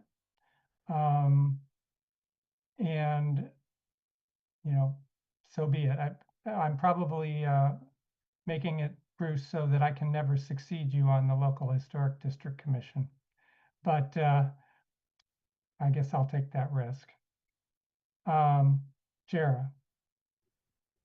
Thanks, Doug. I'll just say I agree with everything that you just shared. I agree with Angus's sentiments and everything that he stated beautifully as well. I will restate, like I did last time, I would be willing to consider this proposal down the road, but I don't think that right now is the right time. Okay. I will say, Bruce, I'm surprised that you think that this has a relatively short shelf life, because I could imagine, I mean, I've looked at some of the material on the Historic Commission's website that has, pages about historic properties that were done back in the 70s. And that kind of information is still useful, I would think. So I'm surprised to hear that there really is an urgency to this, and that we couldn't come back and consider this in 3 years or something. once we've thought more about East Amherst at a larger scale? Well, we would need a champion at that point in time, and the current board will have turned over, and unless it's driven by Walker or somebody who's, and we don't know where Walker will be in 3 years. So, I mean, that's not, okay, Right. that didn't come out the way I intended. We don't know whether you'll still be on the commission at that point. Well, we hope we know that I won't be. But it's just that the way the world works, Doug. The things come up and they capture your attention for a period of time. This has captured the local historic district's imagination or attention for what it might consider to be too long, and which is to say over 2 years. And so other things come up and with other people on the board, and that's why I think it has a limited shelf life, because this is the board, this is the commission as constituted, that have put the effort into this, that have developed the arguments, that understand it and have driven it forward. And it would have to be resurrected by a group that would want to put the time into going back and further understanding and so forth. And of course, things will have changed, and so it will require another load of work. That's why I think it has a short shelf life. Okay. I don't think that's the primary reason for why we should move forward. I think we should move forward because I think it's the right thing to do. But I understand that not everybody on the board here would support that proposition. Okay, thanks, Bruce. Fred. Well, I completely agree. I've said many times that I'm reminded of the Joni Mitchell, you don't know what you have got till it's gone. And I live in this part of the town, and I live in an 1868 Greek revival. And I've done a detailed analysis of the history of this part of the town. And I think that this is certainly worth protecting to the mild extent, the very mild extent that is involved in the historic district. So I will support this. All right, thanks, Fred. Any other comments from the board at the moment? Roy. Hello, I was really impressed with Cinda Jones and what she wrote up, and it's hard when someone pays that much money not knowing that it's going to be in a historic district. So I can appreciate that. And at the same time, I thought the presentation by Elizabeth Sharp really made some sense to have those 22 homes on those streets to go into some type of a historical district. So I'm kind of on the fence on that, but both points are made. Remember, I'm new to the board, and I think right now I would vote in favor of it. All right, thanks, Roy. Angus? Yeah, I don't want to belabor the point because we need to have a vote. But I would just say that to Roy's point, they are currently already in a national historic district. So this would be voting to place them into a local historic district. And the national designation doesn't come with any kinds of limitations on what property owners do. Okay. Roy, I'm going to drop your hand. Bruce, I'm going to recognize your hand. Thank you. I move that the board recommend the adoption of the East Amherst Local Historic District to Town Council. I think that's simple enough. Before we have a second, I'm going to go to public comment because we have a hand raised. Oh. All right. Pam, could you bring over Nancy Ratner? And anybody that wants to make a public comment, please raise your hand. Hello, Nancy. You have 3 minutes, and give us your name and your street address. Thank you. My name is Nancy Ratner. I'm the chair of the local historic district, and I want to remind the board that the Amherst Master Plan, enthusiastically adopted by the planning board, the plan to have local historic districts.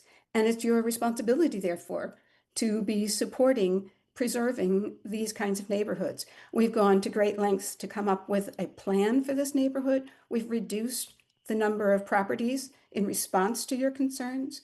I just want to also mention that several of the things that were in Cinda's letter were incorrect.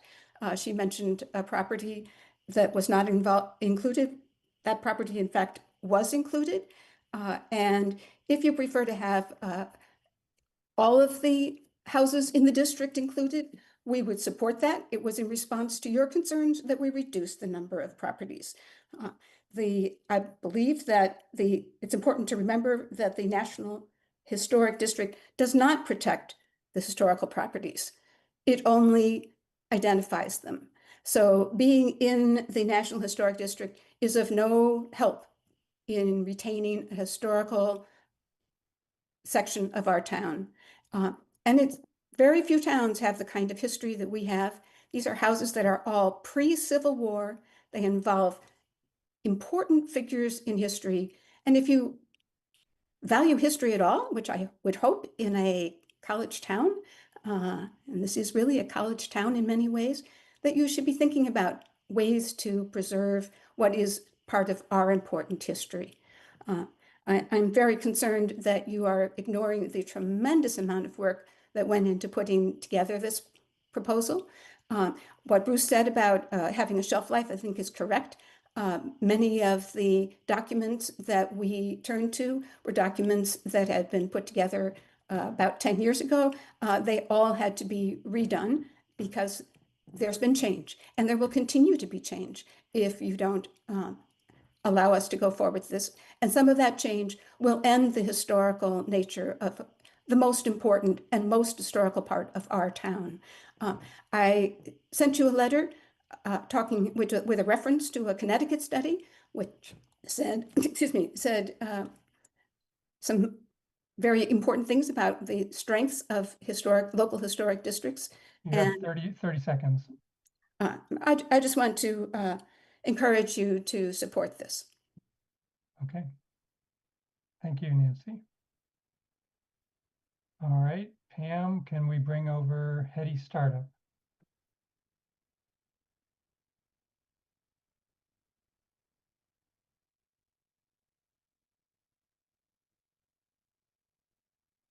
All right, welcome, Hetty. If you can remind us of your street address. Hello, Doug, and everybody on the planning board. Thank you for your service. My name is Hetty Startup, and I live on North Pleasant Street. And I just want to support what Bruce Coldham says and urge you to pass this and forward it to Town Council. It was something dear to the heart of Paul Barkelman to look into this nomination. And those 22 buildings contain some of the most interesting architectural styles and history and materials that we have in our town. They are finite. You will not see those kinds of buildings ever again. In terms of square footage, in terms of how much that kind of craftsmanship would cost today. If you ignore this, what you're ignoring or saying can be done down the road is an appreciation of something that is character defining. It's part of the texture of town, but it's also tied with memory. I just recently went to historic Deerfield, and they're working on their federal brick mansion. And it's just really fascinating. And I want Amherst to be part of that wider story of the beginnings of our town. So I really hope that you will have those of you who are unsure of this or don't want this to go ahead right now will have a change of heart. Thanks, Doug. Thank you, Hetty.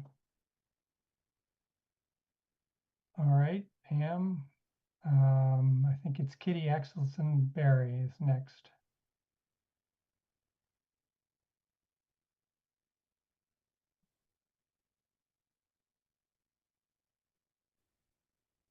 hello, and if you can, hello, Kitty, can you repeat your name and give us your street address? Yes, Kitty Axelson Berry. Oops, there, okay. Yep, we can hear you.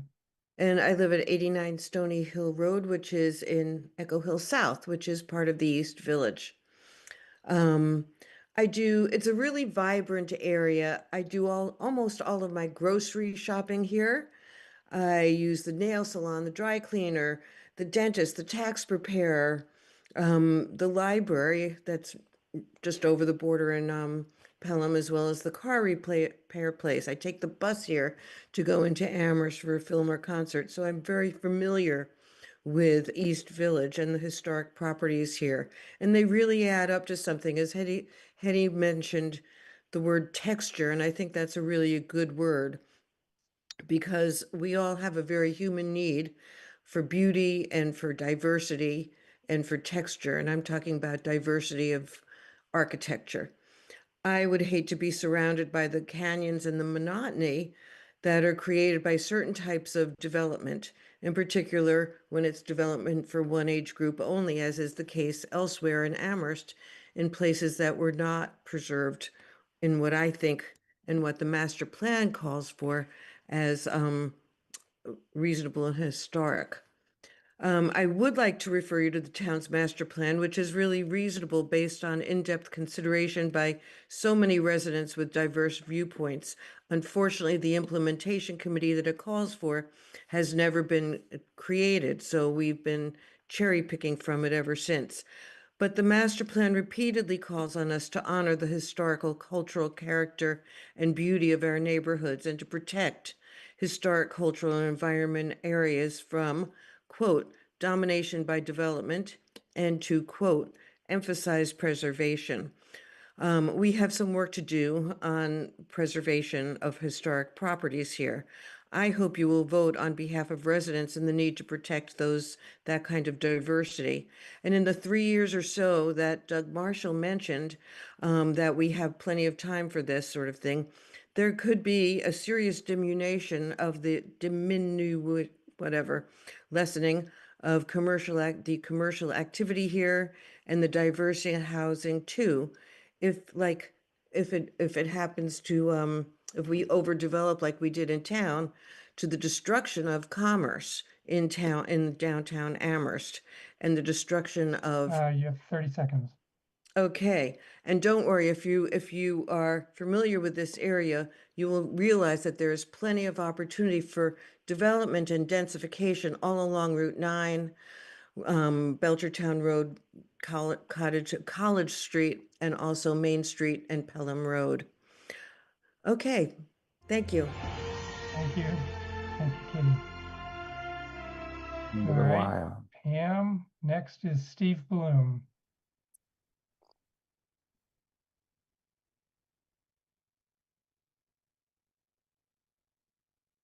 Steve, don't say anything to. All right, welcome back, Steve. Oh, I'm sorry. Can you hear me? Yes, welcome back. Okay, great. Okay, thank you. Steve Bloom. I live at 259 Lincoln, and I just wanted to make first two small corrections. First off, as Nancy just said, I'm the vice chair, not the chair of the local historic commission. Secondly, the vote that was initially taken by the planning board was not back in April. It was in June. So I just wanted to, correct the record there.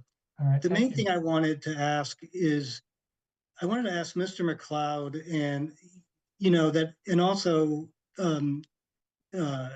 Jared, I'm sorry, I'm blanking here. What's going to change you say it's not the right time. What's going to change in 3 years? And what is your vision for this area? I'm kind of at a loss. I mean, is it a vision that there would be smaller buildings, of infill behind these historic structures? Or are you hoping to have massive apartment buildings made possible by the demolition of 200-year-old buildings? I'm not, I'm kind of at a loss of what you guys are driving at and what you think is going to change and why this isn't the right time. All right, thank you, Steve. Anything else? No, thank you. All right. Let's bring over Hilda Greenbaum.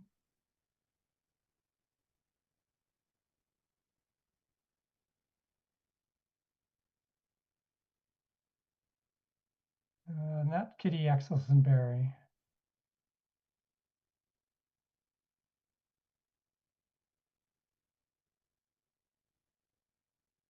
There we go. Hilda Greenbaum, 298 Montague Road. I live in one of the oldest, best preserved houses in Amherst, built in 1737, and it's built and will last longer than any of the new buildings that are being built. And my house happened to have been the family home of the trolley conductor, Baxter Eastman. A little bit of history. We've got two people on this board that have no idea about this town. They're newly here within the last couple of years, and I really resent the fact that they're deciding very important issues about which they know zero. A little history about Main Street. In the 1950s, that street was a slum. 797 Main Street, which was an important factory house, it's called the Smith House East, was covered with tar paper. And luckily, the interior and most of the exterior was survived underneath the tar paper. My husband and I have saved at least 6 houses on Main Street, and Joel has saved a couple more after that. We have turned the neighborhood around so that now those properties are selling for big prices. People like living in old houses that have character. And it's not true that saving old houses ruins neighborhoods. There's absolutely no data to support that. And I would like to say that the first historic district, the National Historic District, which was founded and started working on at least mid-70s and passed, I think, around 1980. On that board, along with my husband, was Cinder Jones's mother. Cinder Jones's mother has written several books on the history of old houses in Amherst, and particularly one about old barns in Amherst. And what Cinder wrote in her letter is totally contradictory to what her mother probably taught her as a young kid. So at this point, I'm very upset about the kinds of positions that young people new to town are taking because they just don't know.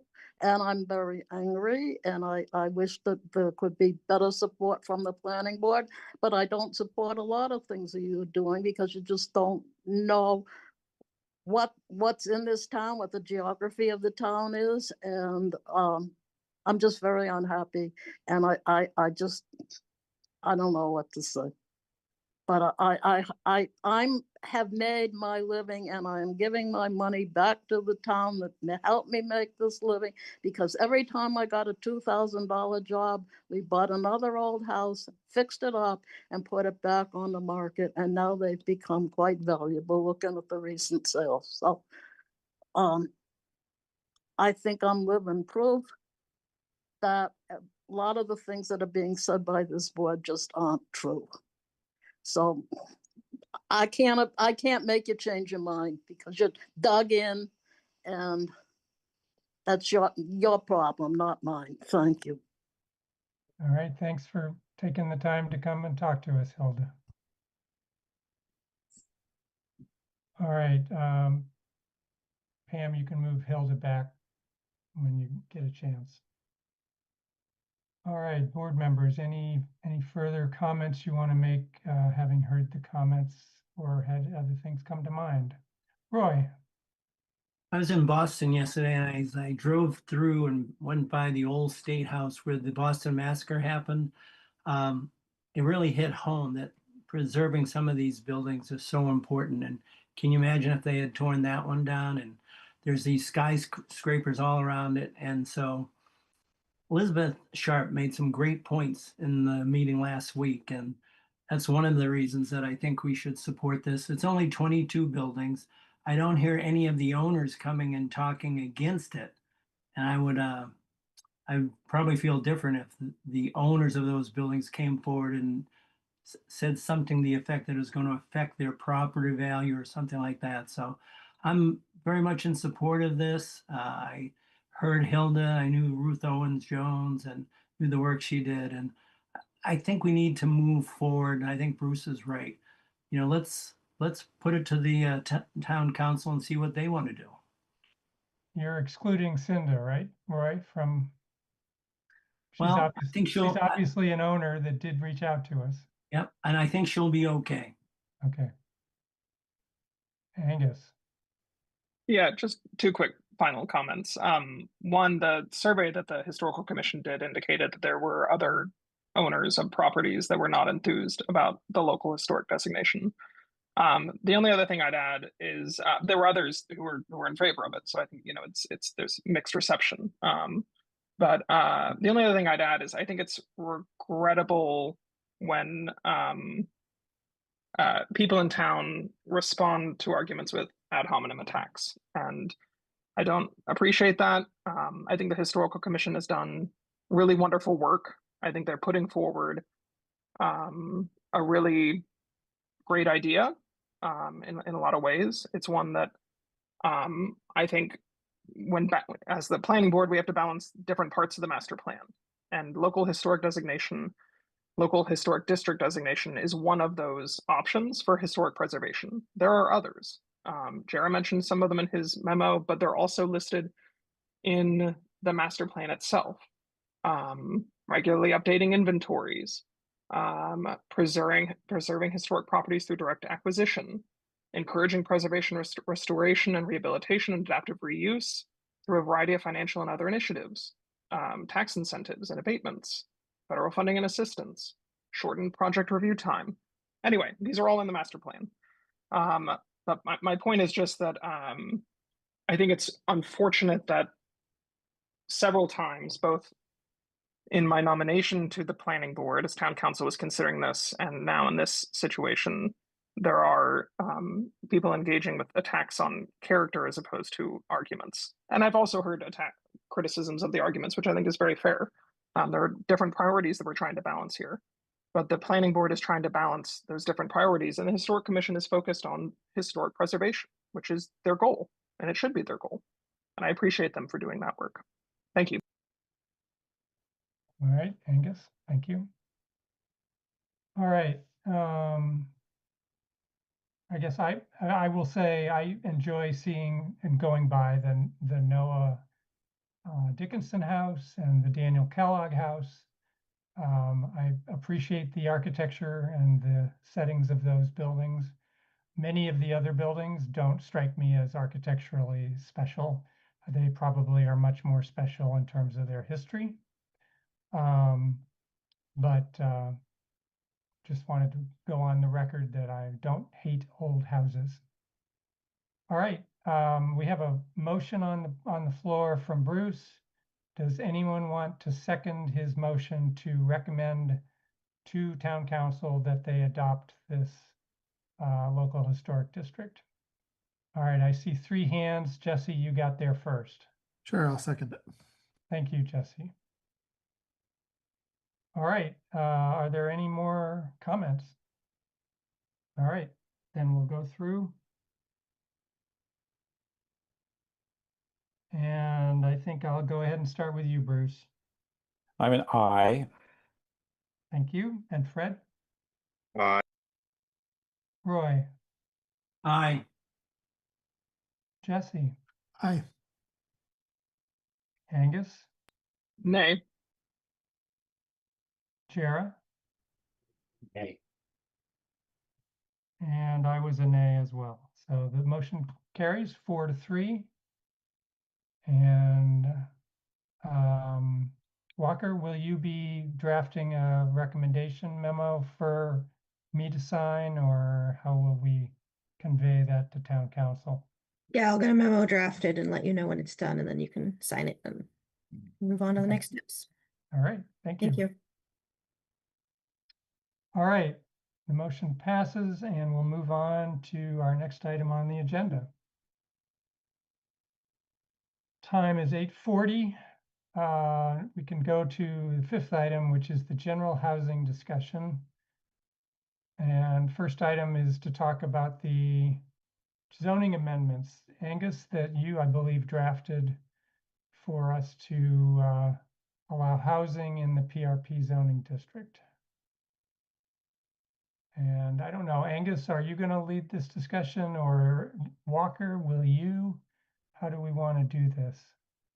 I believe we left off the previous discussion of this matter that Roy and I were going to do some additional research and follow up. Yep. So I'm going to go ahead and say that Roy and I should probably speak first. And I can start. I was charged with talking to Rob Mora about the prospect. I did discuss it with him. He said that he is in favor of it. It's been supported by the planning department in the past, and he would like to see a memo and a draft of the language that would include the parcels to be impacted, and see what that would look like. But he didn't have any negative comments about it. All right. So, Roy, did you come up with anything?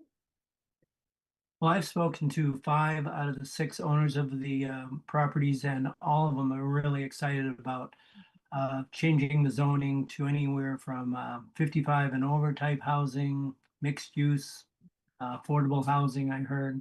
And one person was really excited about doing even more with the town with their other parcels. So I was pretty excited about going forward with this. I sat and talked with Jeff Bagg for a while, and I think it's time to continue moving forward, but I think the planning board, the zoning board, and the staff was pretty overwhelmed at this time. And I think as Jeff gets really comfortable with doing and pulling all the staff together, I think this can take place.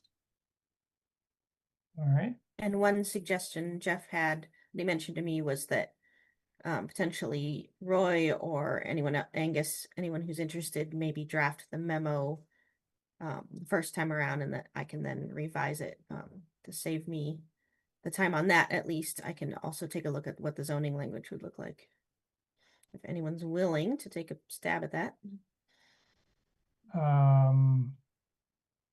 Angus, I'm going to call on you next. I really hate for us to be giving you anything new to do. Yeah, I don't want to force it on you at all. Well, I'm just trying to clarify. Is this different from the memo I've already written about the proposed changes? Yeah, so the memos that go to the town council typically include a background of previous discussions on the topic, why it's being considered, similar zoning, like kind of an overview of the entire thing, because they may not be familiar with the discussion at all. So it'll kind of end with what you have, but it should also include kind of a history of the project, which I'm aware is probably not the easiest to do without been there. I mean, they usually, I mean, when Christine Brestrup used to do it, she really, it sort of was based on the minutes for the meetings, and took the text of the minutes and sort of listed that in chronological order, and then ended up with some of the pros and cons. Yeah, that's kind of the best thing to do, is to go back and look at previous discussions. You know, I wonder, you're saying you really don't have time to support this at the moment, is that right? I don't want to say that for sure. I would like to work on it. I think that if we'd like to get it moving a little faster, some help from the board would be appreciated.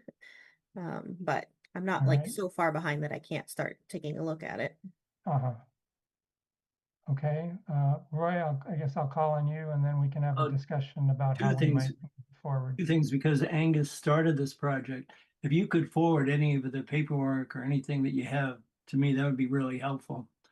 And then I know you're really busy, but if you have time for 20 minutes in the morning for a cup of coffee, I'd love to sit down and talk with you for a few minutes to see what more I can do to move this forward. Roy, that was a question to Angus or to Walker? To Angus. I've met with Walker. Oh, we can get coffee. That sounds good. Yeah. I'll email you. Okay. And Pam, I'm wondering whether, since you are our center of action on minutes, would you be able to tell Roy which meetings we've discussed this topic? In case in case he's able to generate that chronology. I will definitely be able to tell him which agendas it was on. We just have to keep in mind that there were many nights that it was on the agenda that we tabled it. Right. But yes, I can put together that list. All right. So Roy, we will check in with you at a certain point about that. Jesse, I do see do you want to weigh in on this conversation? Just to help we find information, I believe it was discussed at the subcommittee, but Angus, correct me if I'm wrong, not in any detail. It was really just about if that should be on a priority list somewhere. That's my memory. So rather than have you hunt through all those minutes also, that's all I'm saying. Yeah, I mean the conversations were not that substantive. It was really basically I asked the subcommittee, is this something that we want to look into? The subcommittee said yes. Right. And then I think I asked we discussed in one of our meetings whether we better do an overlay or to just rezone PRP. But that was pretty much as detailed as the subcommittee got because we stopped meeting around March, April, somewhere around there. And that was really when I started actually trying to change the language in the bylaw because that was kind of the next step. It was like the subcommittee needed to actually see the change in language before we could do anything with it. So, I mean, we could find, that meeting potentially and reference it, but there's not much of substance. And then as far as I don't know the full history of PRP and like proposed changes over the last 30 years. My understanding is, it was created with one intent. Not much has transpired. There's been some failures, so I'm not sure that I could narrate that. And I don't know if town staff, hopefully y'all could. I mean, I know like there's like that project up in the North Amherst PRP that didn't come to anything, a few years ago, accelerator or something. The eruptor. The eruptor. The eruptor. So, but I don't know if there's other examples of that. And yeah. Well, didn't this particular change show up on one of Nate's lists of potential things to do?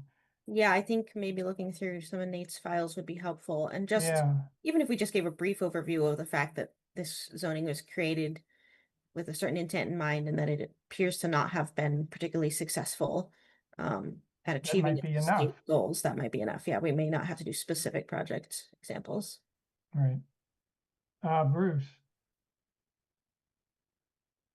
I've got a question, or do my comment first. Roy, it might be helpful, it might be possible to give Christine Brestrup a call. She's retired, but she's only recently retired, and I've, with her consent and support, called her on a couple of things that we and asked for her recollection and her input, and she's been very forthcoming. So it might be that the question about the history of the PRP, or that the sentence or the paragraph, that she could help with that, because she's probably got a longer institutional memory than anybody else around at this point, and she hasn't lost it. I mean, it's still very much there. So I think she'd be willing. You could suggest that I suggested it, and see what happens. And then there was a question that ordinarily there would be some kind of a vote to move this forward, but it sounds like maybe we would wait to move it forward until the board creates this document. Yeah, I think that would make some sense. Okay. Especially with the language still needing to be drafted for the bylaw, the article. Right. Oops, a lower hand, Bruce. All right, thanks, Bruce. Roy. Thanks, Bruce. I'll reach out to Christine. I know her pretty well. And yeah, when I met with Jeff Bagg, Jeff Bagg really kind of felt like we should get together again to go over because he had a lot of information. And so I had one meeting with him, and I think once I meet with Jeff again, I think we can start moving things forward. But anything that anybody has, if they can send me, that would be help. And I could write up a bylaw and send it as a first draft, if that would be helpful. You're writing a memo, right? Not a bylaw. Just a memo with bylaws, whatever's needed. Okay. Angus, Well, just to clarify, so I've edited the bylaws. So that's in the document that or the documents that have been sent around. right, Yeah. We could, go in a different direction with those edits, but the memo that I sent around explains each of the line item changes to the zoning bylaw. I think I would find it helpful if before our next meeting, Walker and Pam, y'all could send an example of one of these memos that the town council would want to receive. I was modeling my memo off of memos that Nate had sent, but I think they weren't like formal town council memos. So it would be that might help us as we're thinking about what we're aiming for. Yeah, definitely. And also there's certain like legal language around a zoning change. You have to list all of the parcels that will be impacted, and some of that hasn't been finalized yet. I don't think we have to change any of the actual edits of the bylaw that you did. I think that's all good. Well, we could. I mean, like, I'm not, Yeah, I'm just if not that's saying something that the board we was don't have interested to, in. we don't have to just to make it like legal or anything. all right, sounds like a plan. So Roy and Angus are gonna have coffee. Many of us are gonna send some stuff to Roy. Mhm. Angus will be as involved as he wants to be. All right. Okay. So why don't we just include this on next meeting's agenda just to kind of see if the pieces are coming together or not.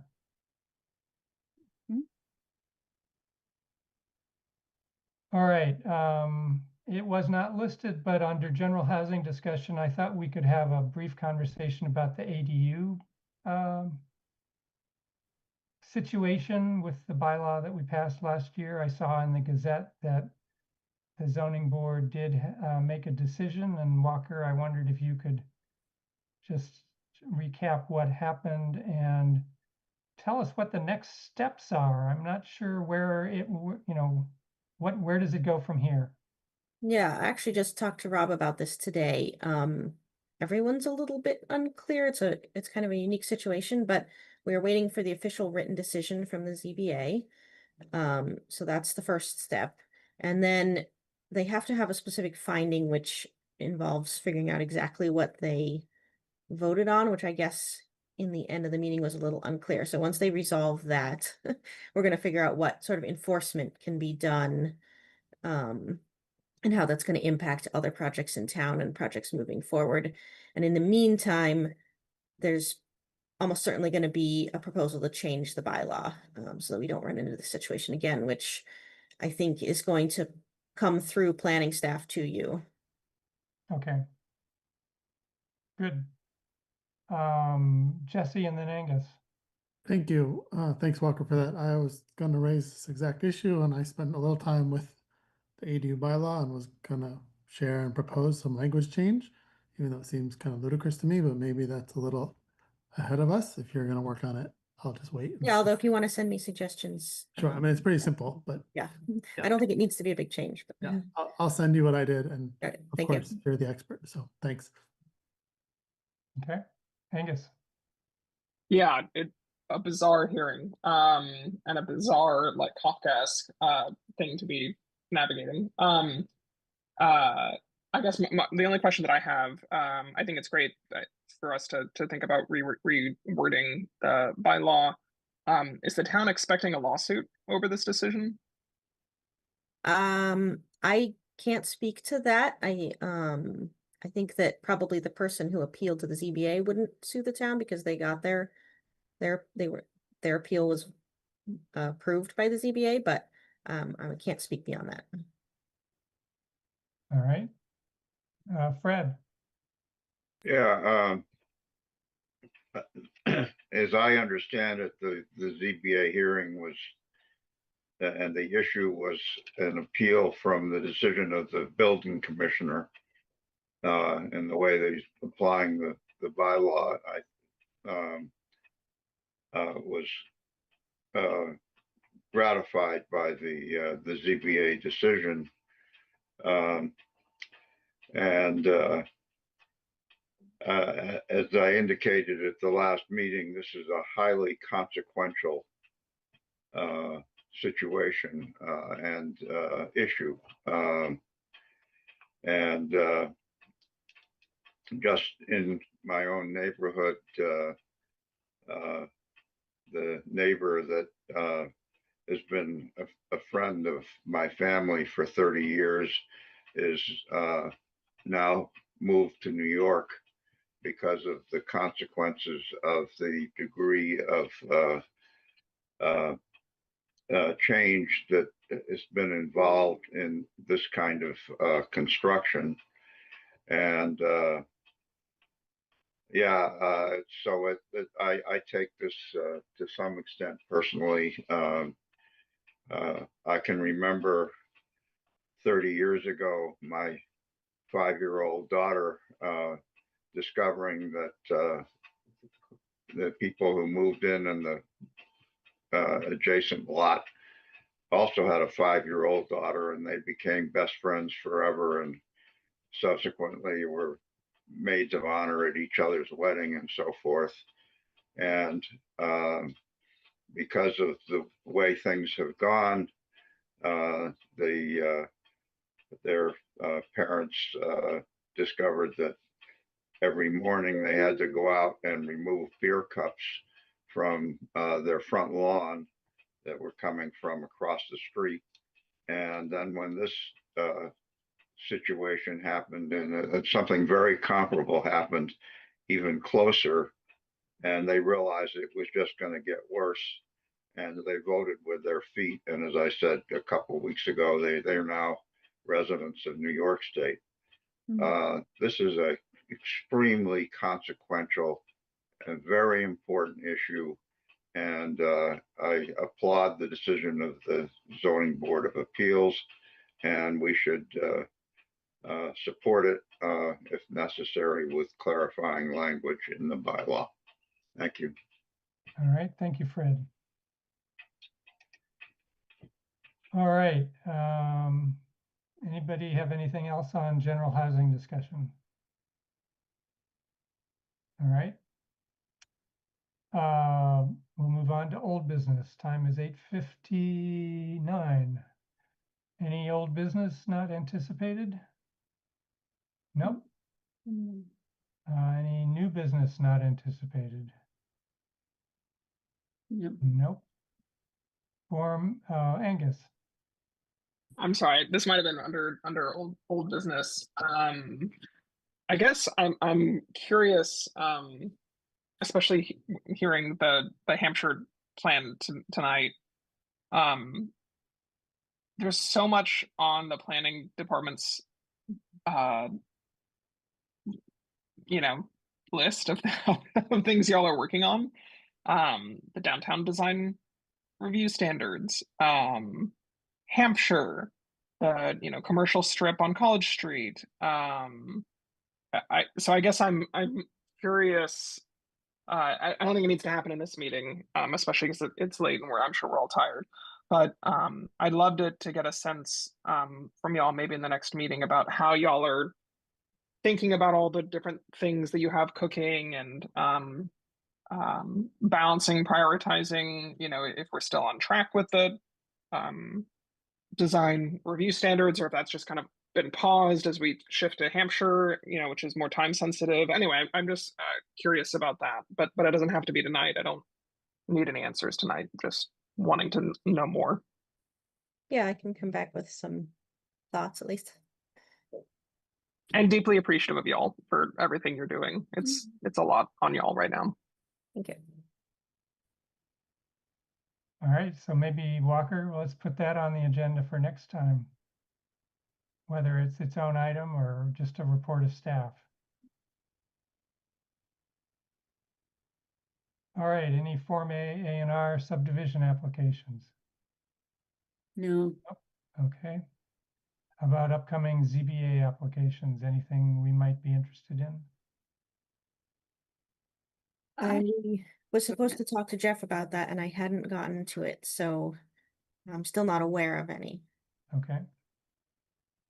SPP, SPR, SUB applications? No? Nope. Okay. All right.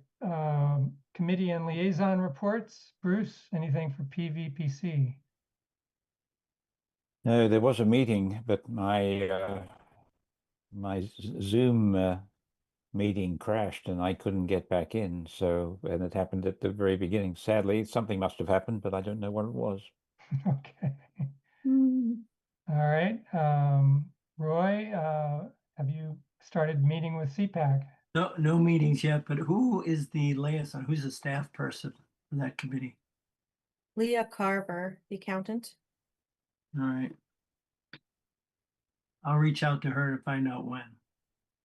Yeah, I know they're gonna start accepting applications in October, so I'm guessing you'll be meeting around then or a little later.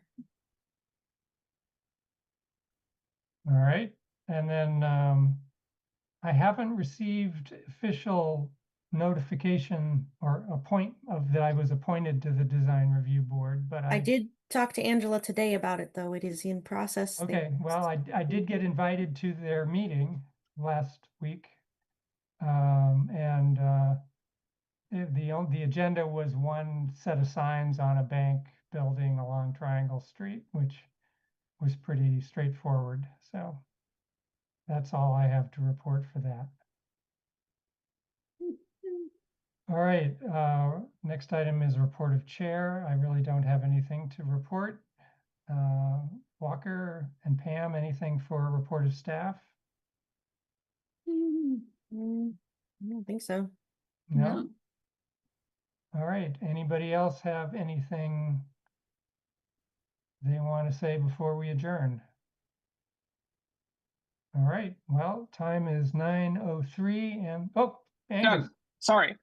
I just wanted to say I really appreciate, Bruce, I think you said it earlier that you were expressing appreciation with some of the things that I was saying, but also said that you disagreed with them. And I think that's just a really I appreciate this board and the members of this board for being willing to countenance disagreements of opinion and not let them kind of devolve into something unproductive or unhealthy or whatever. We can and should disagree, and people in town all over this town disagree in different ways. And so I just wanted to thank you all for modeling that civic discourse. Thank you, Angus. Bruce. Yes, that was well deserved. Angus's contribution to this discussion did not deserve the kind of skeptical reception that various members of colleagues of mine on the local historic commission delivered.